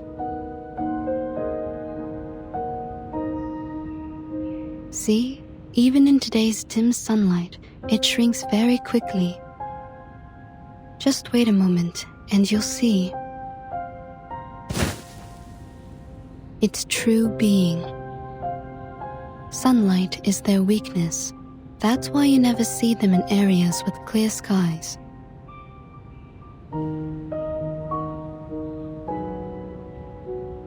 As you can see, London provides the perfect conditions for it to survive and multiply. Heavy smog, and the anxiety and depression caused by the cancellation of the qualifiers.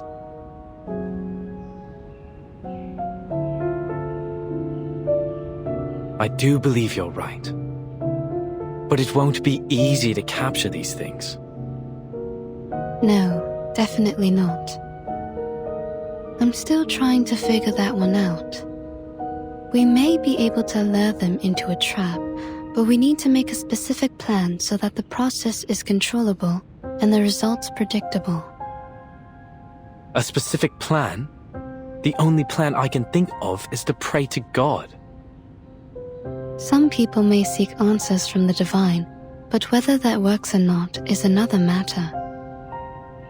Oi!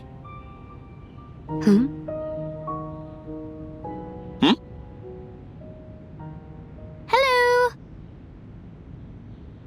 Is that Flutterpaige's voice?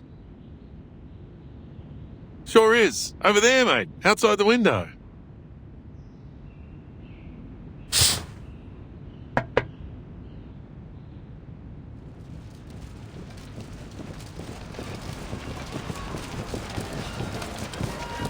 Miss Tooth Fairy, Mr. Fogg, Mr. Brimley, would you like to join us? What? The residents of Cross Street have got together to petition for the reopening of the qualifiers.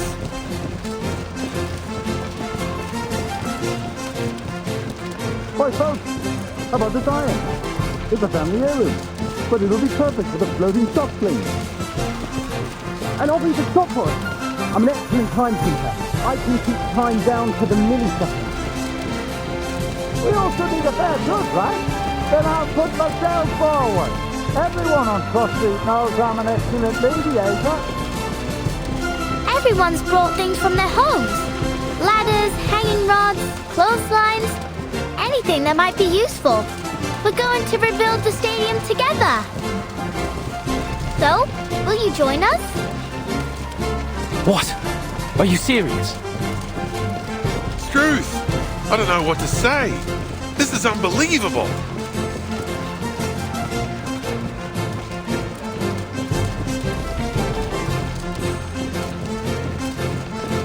Since the qualifiers have been cancelled, we'll just have to hold our own games. Miss Tooth Fairy, I found the right way to look at the fish tank.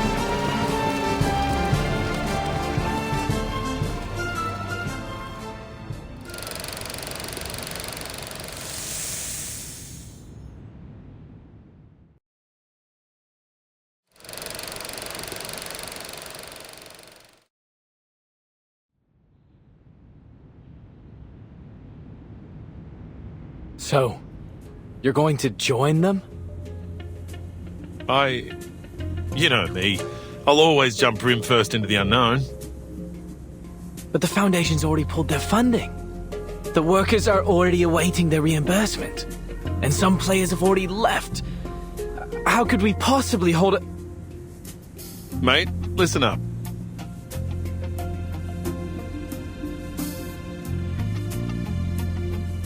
Those officers from the headquarters didn't give a damn whether the qualifiers were held or not. You could see it all over their faces. All they wanted was to minimize their trouble.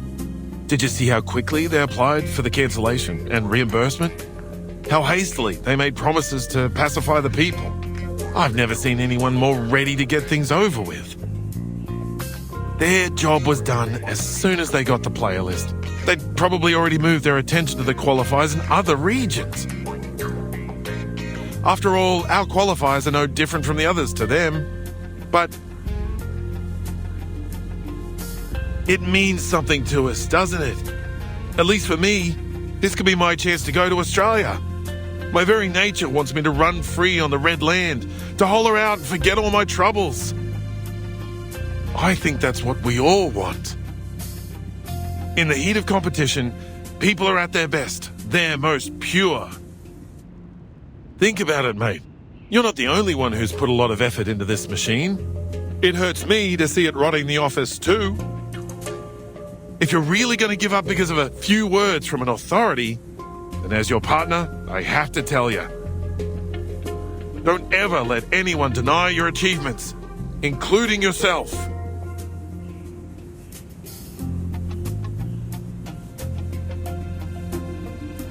All right, calm down, old chap. Mr. Fogg, the people want the qualifiers because they're for everyone. They provide each and every person with an equal opportunity to shine.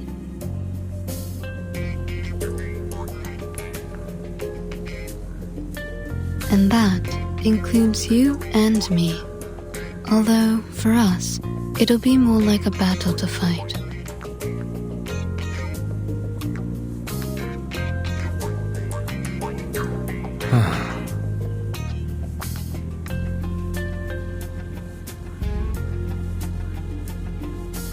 Honestly, will these people stop sending me petitions? I've been absolutely inundated with them.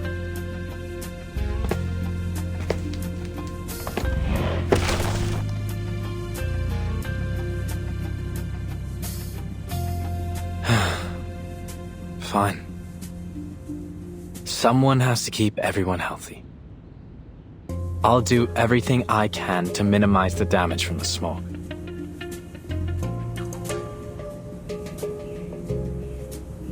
Don't worry. I'll talk to the relief center to sort out all of the paperwork for the event.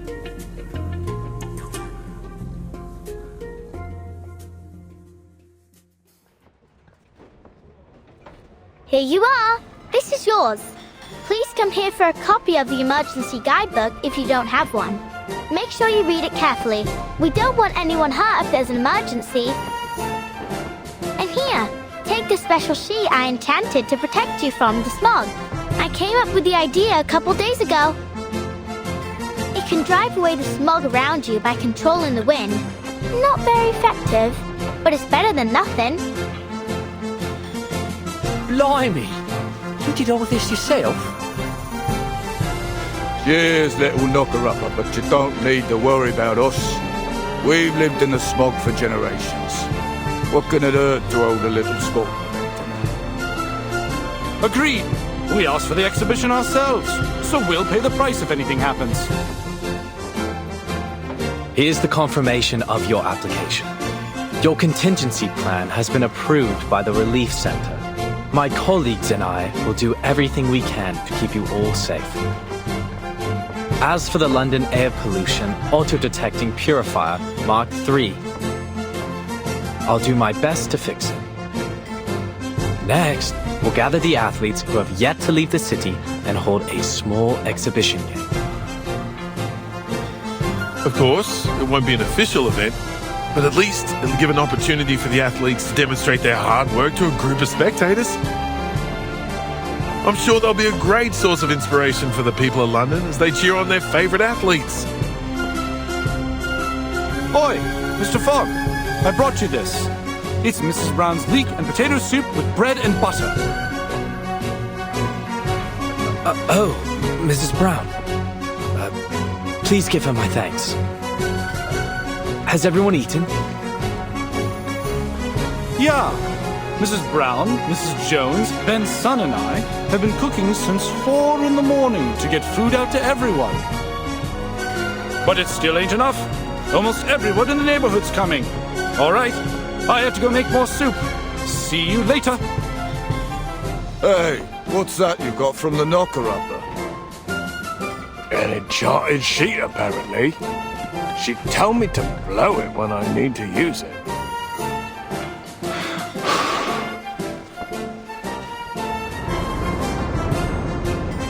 Would you look at that? It conjured a gust of wind. We can use this while we're working. Yeah, it blows the smog away. Alright, well, sort of. Mr. Fogg! Mr. Fogg! I'm here to help! Oh, you. You're the girl from the market, aren't you? Yes, that's me. Let's try our best to fix the machine together. But there's no need to worry. Mr. Fogg, we can still hold the exhibition even if we can't do it.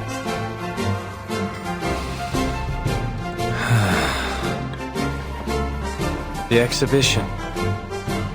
All right.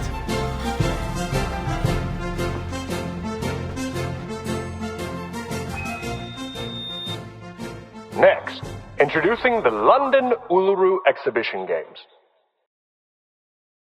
So far, 28 players have registered for the 6-day event, which will host one sport per day. All right, everyone, let's push together. 3, 2, 1. The residents of Cross Street have taken it upon themselves to rebuild the stadium. Hey, your painting's totally off theme. Look, mine's a mockingbird with a gold medal. It just won first place in the singing competition. The Uluru Games ain't got a singing competition. You should have drawn something more athletic, like my sailfish. It's the fastest swimmer in the world. How exciting! Our very own Uluru Games, without any interference from the Foundation. Miss Tooth Fairy. I've made a list of all the athletes who signed up for the qualifiers. A lot of them have left, but some would like to stay for our exhibition. Good. And I've made a list of the daily attendees based on the tickets they bought for the qualifiers. Mr. Fogg and Mr. Brimley are discussing the possible security issues of the event with the Relief Center staff and the police. We may actually start the games on the day the qualifiers were originally scheduled. But since this is all improvised, we'll probably encounter some unexpected problems as the games continue. We need to be prepared. Yeah, I know.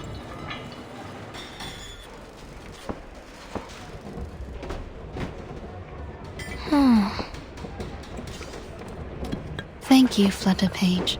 It must have taken a lot of effort to make the athlete list. You've done an excellent job.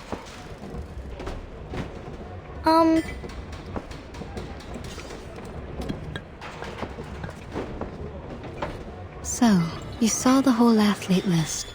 Did you see the name you were hoping for? Ah!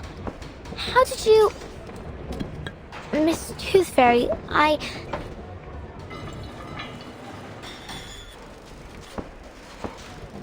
Flutterpage! Flutterpage! Come here. We need you to explain to the Relief Center how your little sheets work.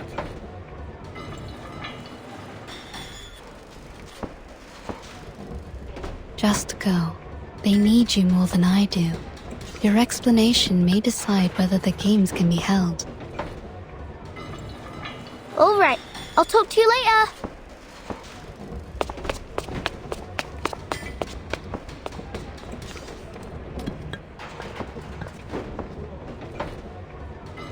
You've got yourself a new outfit. It looks great on you.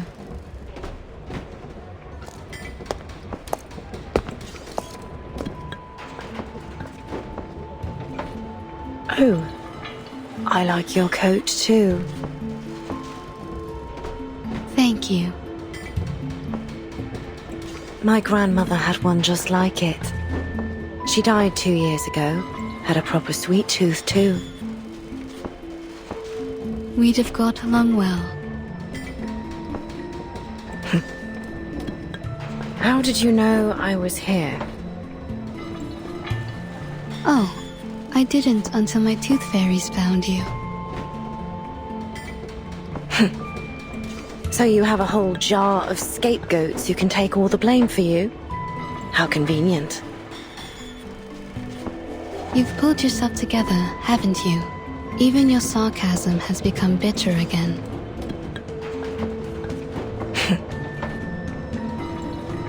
So, why are you here? Just getting some fresh air.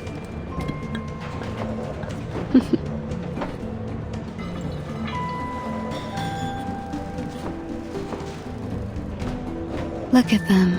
They're all so happy. What do you think? I've never seen such a rudimentary, disorderly, and poorly prepared event in my life. Well, of course, it's totally amateur. But it's built on enthusiasm and sportsmanship.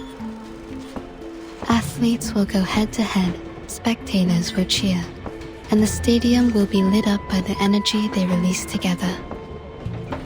It's imperfect, yes, but it's inclusive and unstoppable, and that's what makes it special.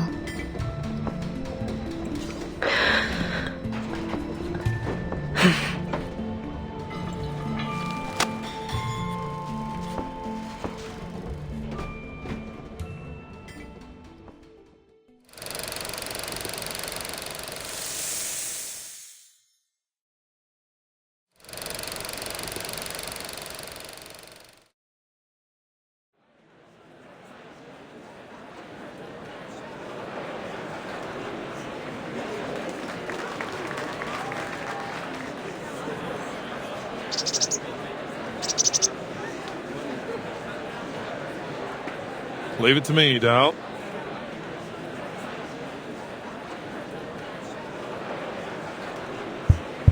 Testing, testing. Ladies and gentlemen, your attention please. Today marks the beginning of the London Uluru Exhibition Games. As you can see, the weather isn't looking great. The smog still sits heavy in the sky.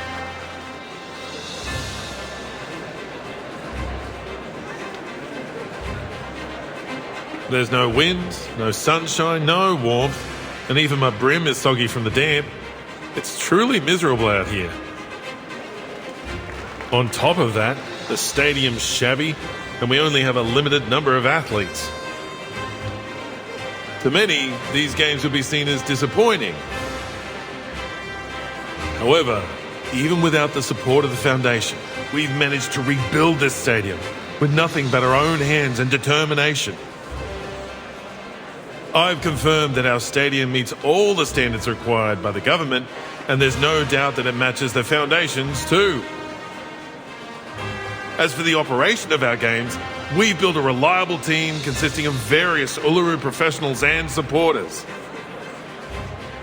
They are currently in every corner of the stadium, working their hardest to prepare for the upcoming event. They will be our backbone, supporting the entire games to ensure that everything runs smoothly. As we all come together, I believe the passion of our games will burn as hot as the sacred fire of Uluru itself. So, without further ado, I hereby declare that the London Uluru Exhibition Games have begun!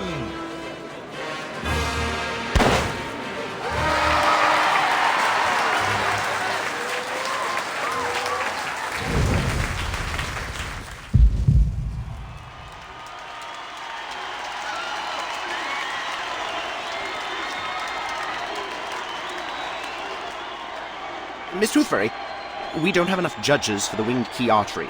Friends has been put on to umpire 2 events at the same time, so we left to do the other one. 2 events at the same time? The other event starts tomorrow. He must have mixed up the schedule. Get him to come back. All athletes participating in the 1500-meter weighted run, please report to the third preparation area. I repeat, please report to the third preparation area. Excuse me. I lost my name tag. Can I get a new one? Certainly. Go straight ahead and take the first left to get to the player office. There's a girl called Flutterpage in there. Show her your ID and she'll give you a new tag. I'll take you there. Follow me, friend. Sure. Thanks. Oi, hold on a minute. Friend, why haven't I seen you before?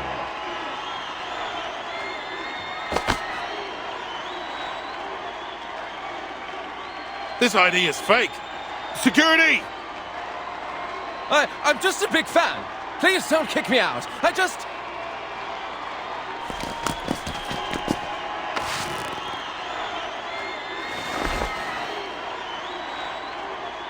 Tooth Fairy, my doll.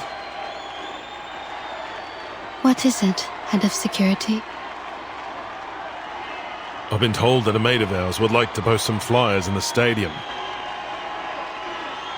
We already have a sponsor. I'm afraid you'll have to turn him down. By mate, I mean Arthur.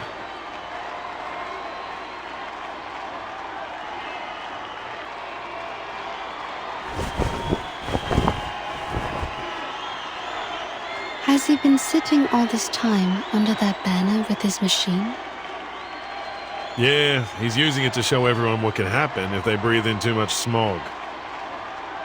I don't know if I should call him wavering in his principles or completely stubborn in them. Arthur's always been a righteous official. He truly cares about the people. He's tough, tenacious, and has a powerful ability to influence others. You sound more like an official than he does.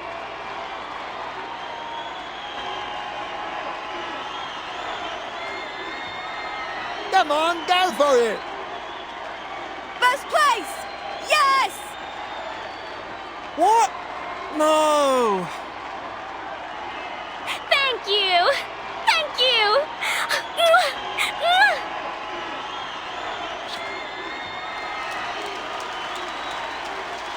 Not even the smog can stop the people's enthusiasm for sports. No matter the obstacle, they will always find a way to enjoy it. I suppose Mr. Fogg is still refusing to take one of Flutterpage's sheets? Of course he is. Arthur said he'd never run away from the smog. As Fogwalker, he has to confront it. He's stubborn, just as you said. Floor ritual competitors, please report to the 5th preparation area. I repeat, please report to the 5th preparation area. Oh, that's Ms. O'Hagan's event. Yeah. Do you think she'll show up? Miss Tooth Fairy, Mr. Brimley. Did you hear that? The floor ritual's about to start. But where's Miss Willow?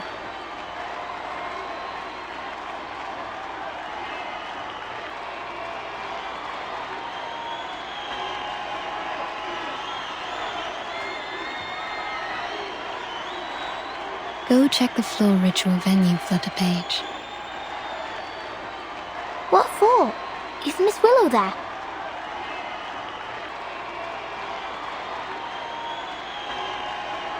She's there, isn't she? You'll have to go there to find out.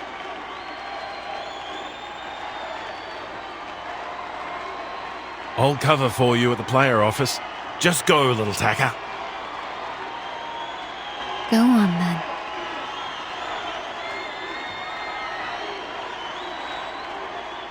This time, I won't disappoint her.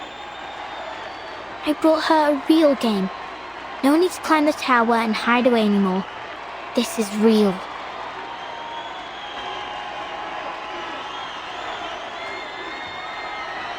See you later.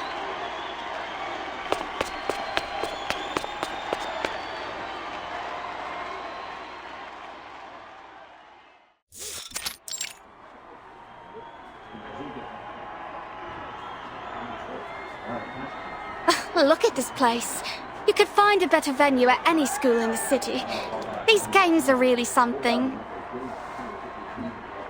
They built it in a matter of days.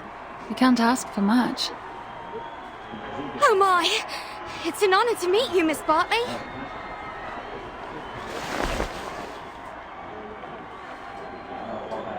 Take care warming up. You wouldn't want to get hurt just before the competition. You're very kind. Thank you.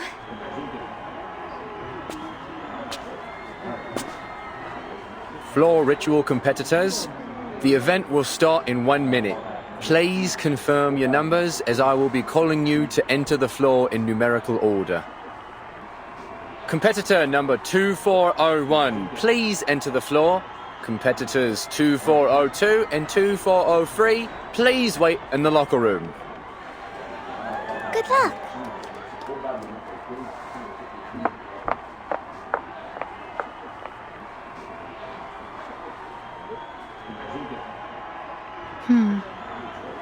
What about Charlotte?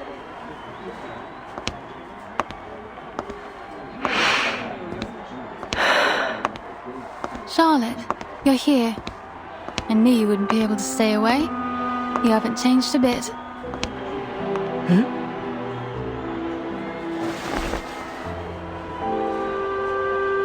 What do you want from me? What do I want? Have you forgotten about the challenge? What's your number? I don't think that's any of your concern. Or are you trying to win over the organizers with a little goody-two-shoes act? The ever-so-helpful competitor-turned-volunteer, Miss Bartley? Oh, I didn't know you could be so sarcastic. You better get used to it.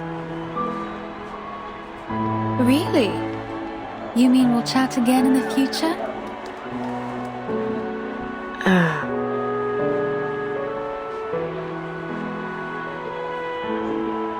I'm not the Charlotte you used to know. Stop trying to bond with me.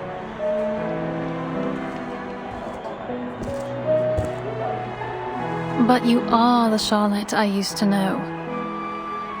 You're still that black swan I've always chased after. When I saw your performance, the grace, the beauty of it inspired me to become a floor ritualist. But you just disappeared after you became champion. Well, as long as you're back. What's so funny?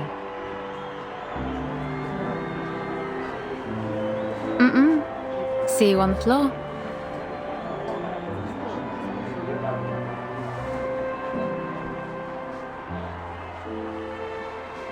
Player number 2406, Caroline Bartley, please enter the floor.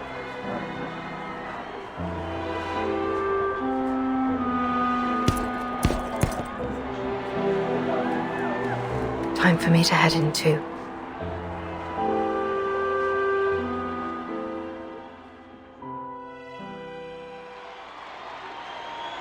Excuse me.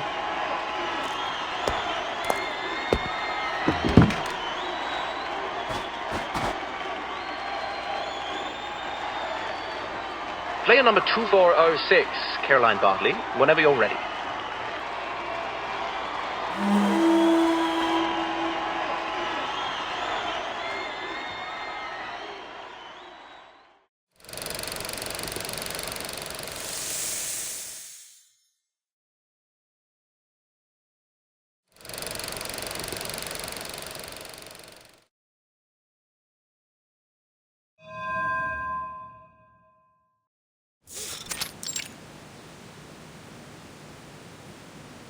What's this, Miss Raven? A seed that will settle in your heart and soon grow to be your closest friend. Its roots will stretch all the way from Australia to the soles of your feet, and together you will make the music to your floor ritual. Now, my dear, listen closely.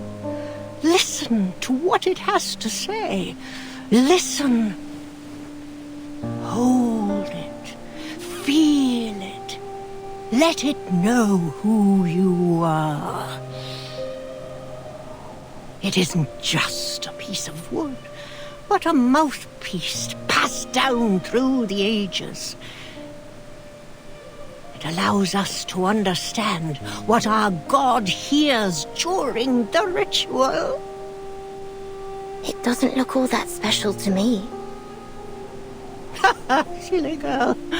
If you want it to speak, you must greet it with your arcane skill first. It's the only language it'll understand. All right. It's responding. Ugh, that sounds awful.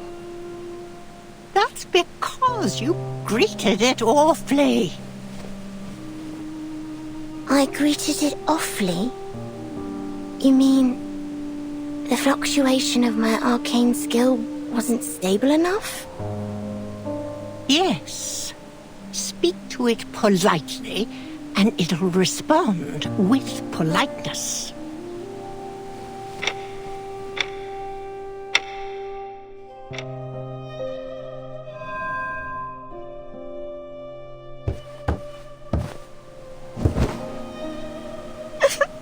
Miss Raven, that hurts. The path of pilgrimage is full of thorns. It offers no shortcuts. You must make your way inch by inch. Otherwise, you'll never reach the Sanctuary of Glory, the place where all the lights gather. And you'll die a nobody. Full of thorns? So, will I be freed from pain if I keep training? Shush. Press your head against your shin, just as the divine sun did. Okay. Closer! I want that head tight against your shin. The tighter, the better. Yes, miss.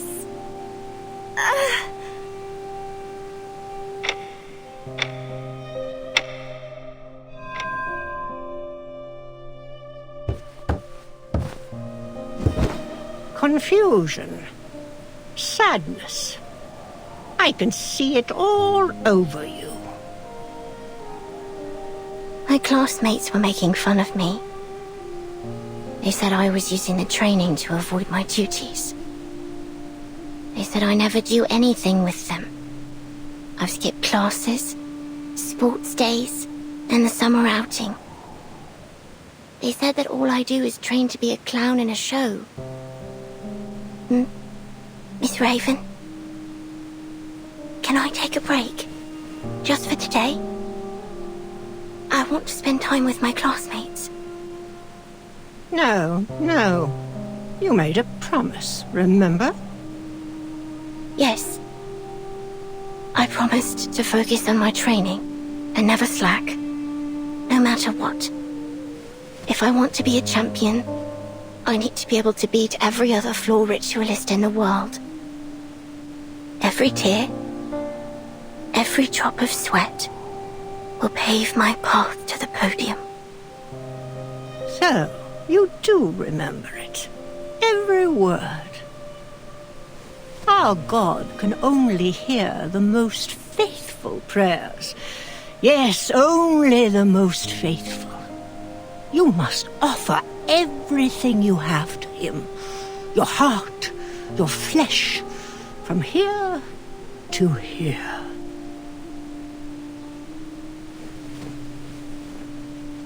If you can't do that, you'll be surpassed and never win the attention of our God. If that happens, you'll be completely forgotten, like you never existed. Is that what you want? No. Then what are you waiting for? Begin.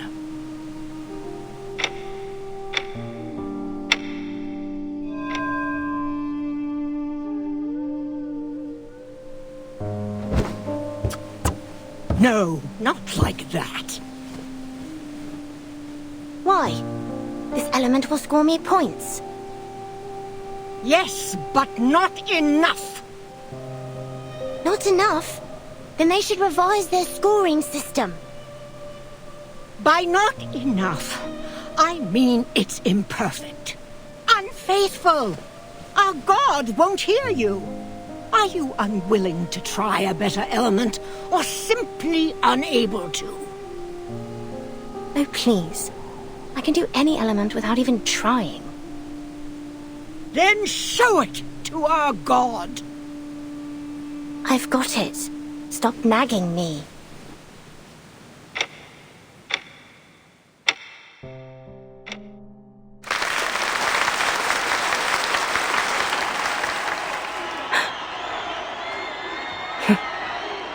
I suppose I got carried away. This applause isn't for me. But it should be.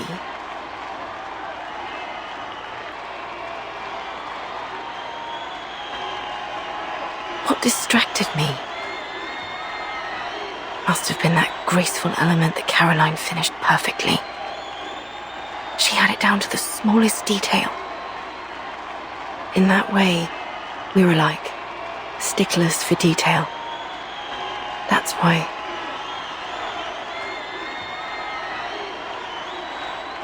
Thank you everyone. I'm feeling so restless.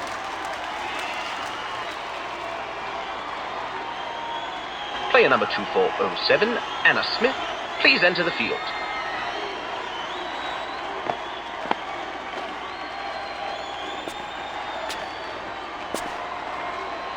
What did you think, Charlotte?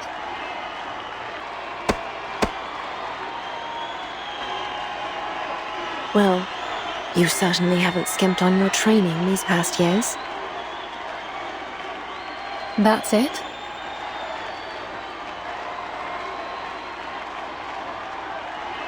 You're better than when you were 9. I'll give you that.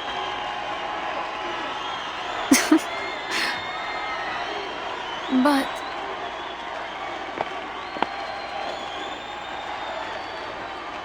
Are you sure you saw my performance clearly? The smog's rather heavy.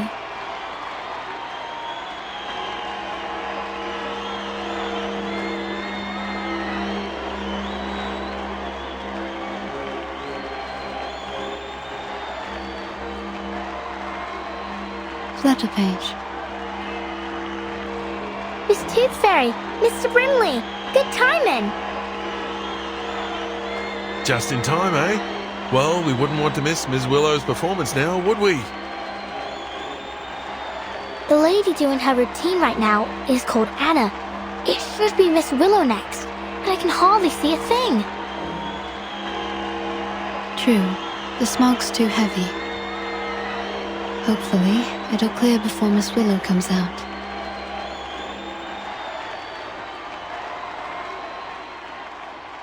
What's wrong?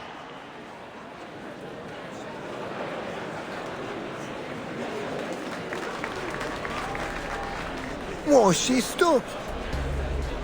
I think she's requesting a timeout. A timeout? Is she hurt?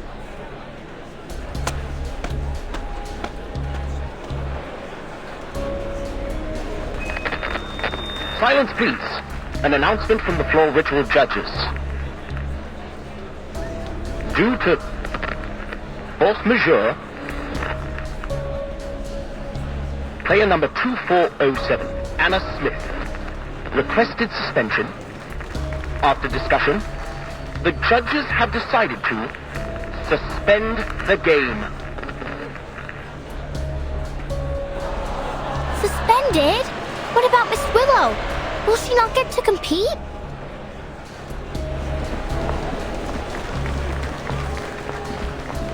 Suspended? We gave everything to hold these games. How could she just back out like this? I heard that a winged key archery player got injured. Maybe that's why.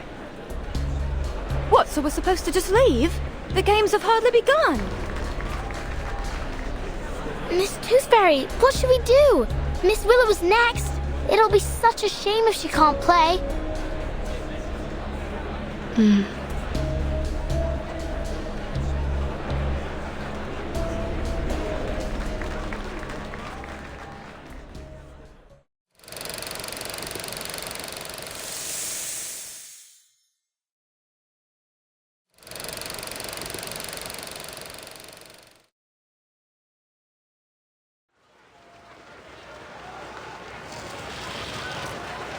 Did you hear that? The games have been suspended. Yes.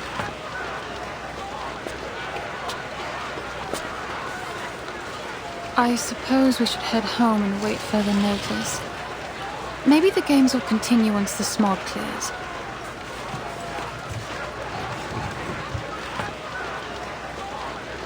What? Go home and spit in the faces of everyone who worked so hard to make this happen? Huh?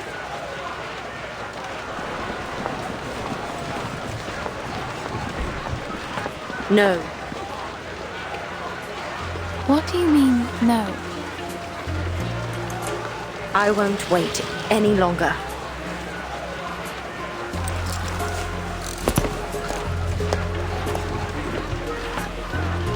Charlotte.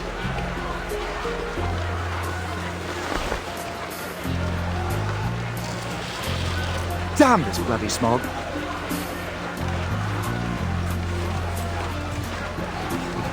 Wait! Everyone!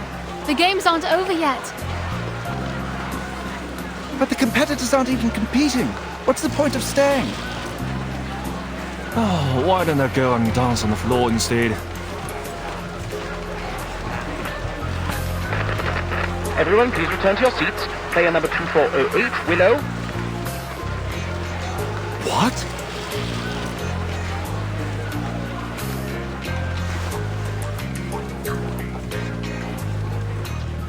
I've lived in seclusion for 10 years.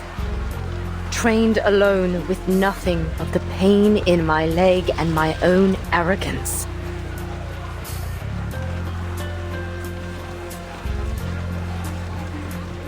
Therefore, on this day, on this floor, I will perform without care for what anyone thinks.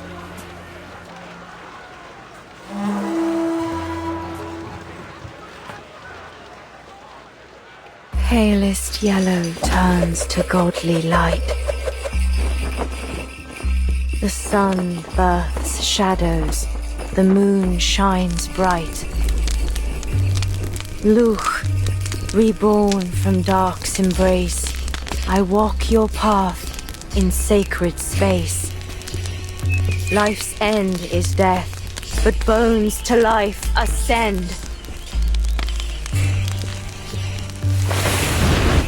Luch, before me, from underworld I wend. Luch, gaze on me, I rise from shadows dark. Luch, heed me, your power impart, as you are me and I your counterpart.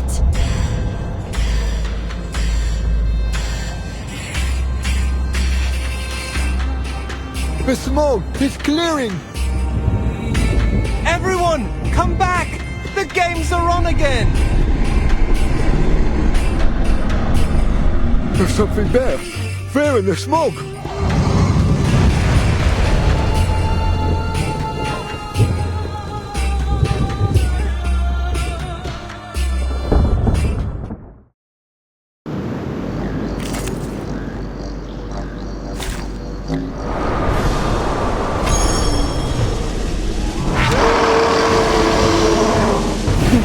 A bold attempt. Miss Tooth Fairy! It's the Black Fog! It's here! But it looks like it's in pain, like an earthworm squirming and writhing before it dies. It certainly had a violent reaction to Miss Willow. Could it be that her ritual holds some power that suppresses the Black Fog? I told you that Miss Willow was the best witch of them all! This is no time for chit-chat. We need to stop the damn thing. Otherwise, it'll destroy this place, just like it did the hospital. Arthur, get the crowd out of here.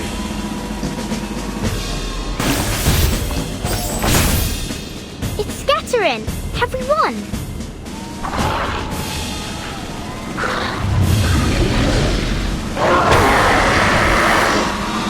Not yet. It's generating a new body. Are those 2 heads? Or 2 bodies? Oh, it's trying to copy my bow, ain't it? I don't think so, little Tagger. They're just heads of coal. Don't give up, Willow! Why are there still civilians here? They want to help. Come on, everyone. Let's dance with Willow. Follow her lead. Flowers bear fruit, and beasts give offspring's way. With eyes of fire pierce through the cloudy maze. With eyes of fire pierce through the cloudy maze. The same shadow from the same light.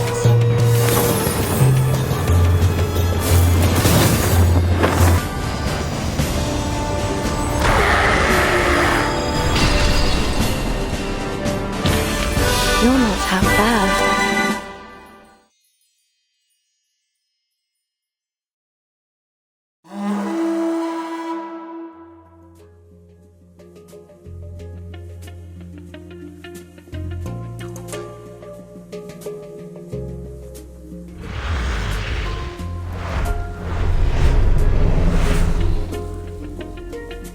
All right, you filthy little thing. It's time you learnt a lesson.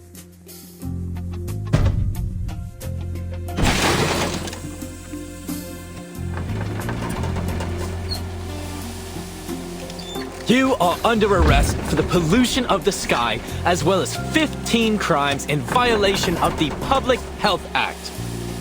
Take a good look around, because before long, you'll be rotting behind bars.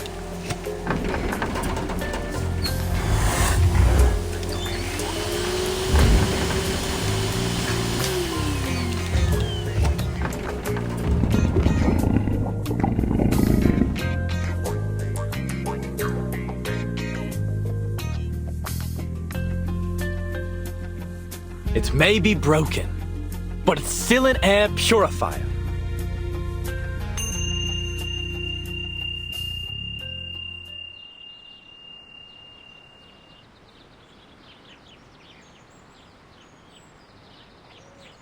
That's all from me. Thank you for watching.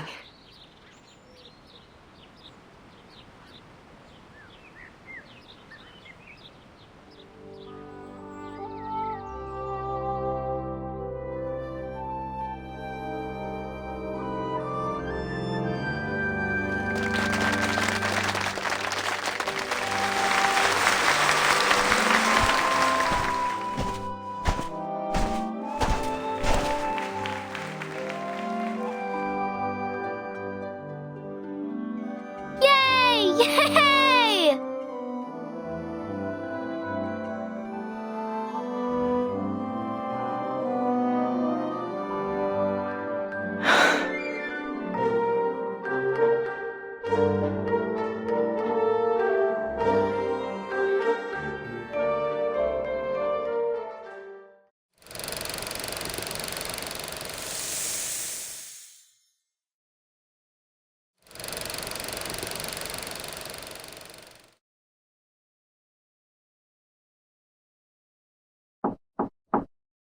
Come in.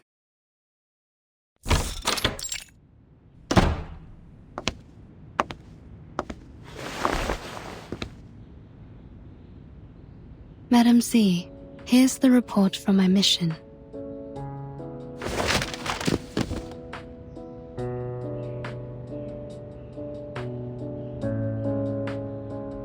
It seems you've been busy too.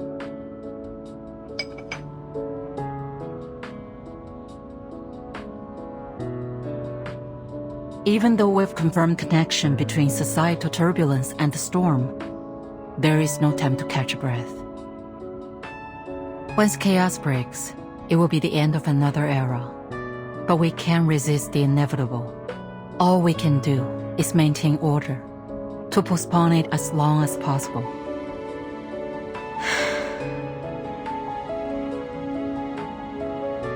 So, any findings in London?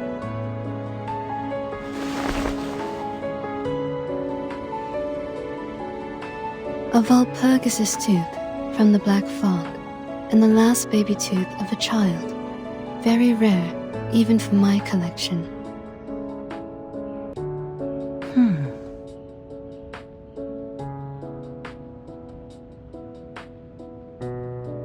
Right. Well, that's good to know.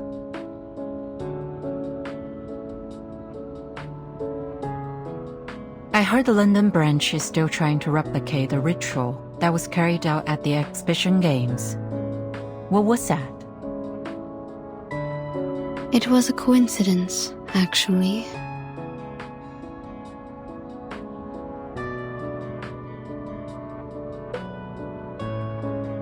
After analyzing the live sample provided by Mr. Fogg, the London branch concluded that the Walpurgis is a mutant of the Kaharai, a critter species that's been extinct for centuries.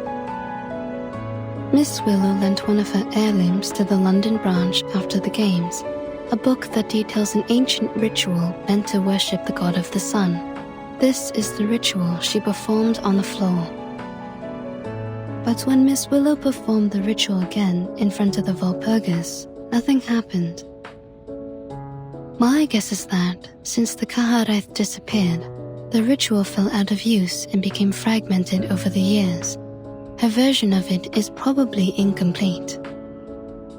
The conditions must have happened to align at that moment to allow the ritual to work. It could have been any combination of things. Miss Willow's dancing, the music from the didgeridoo, the fire from the torch, the magnetic fields around the stadium. Or perhaps it was all of them. The ritual also happened to have the power to capture the Walpurgis, which put an end to the heavy smog in London.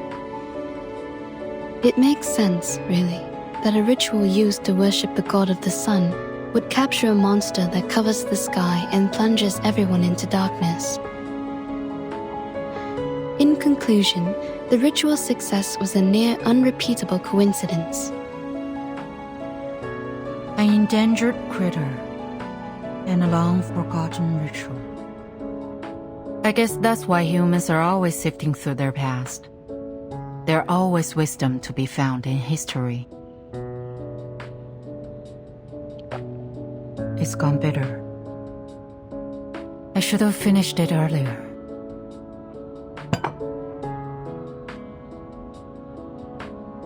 By the way, I've approved your vacation request.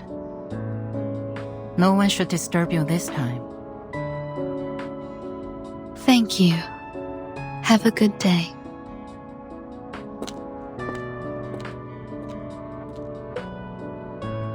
Milk candy makes me miss the rabbit candy back home.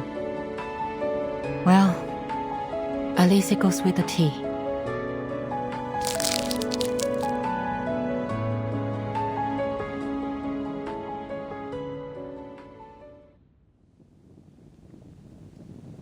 Miss Willow! I got it!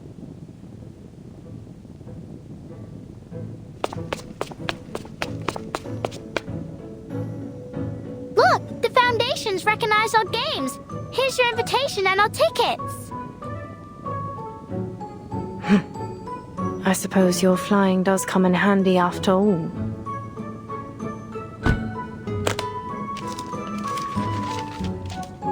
Are you done packing?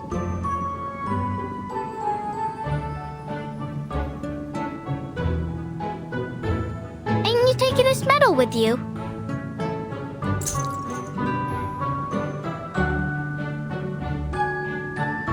No. This is proof enough.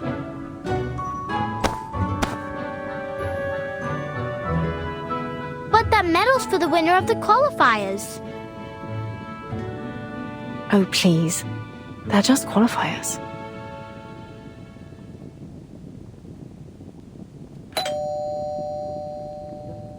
Who's that, I wonder?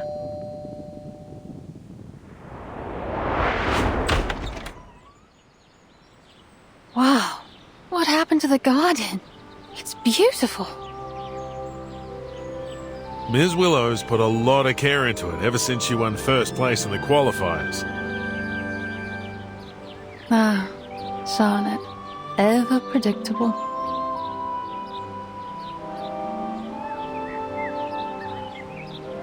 What are you doing here? We want to invite you to join us.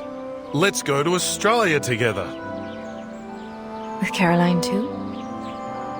For your information, Charlotte, the top 3 athletes all qualify for the finals. And besides, I might have beaten you if you weren't so lucky as to capture that Valpurgis. By the way, the ship we're taking is owned by the Bartley family.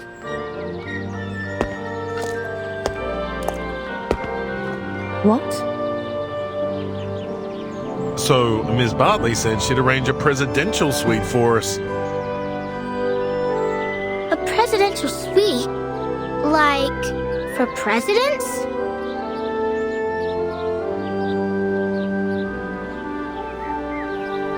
It seems we'll be spending quite some time together in the coming weeks.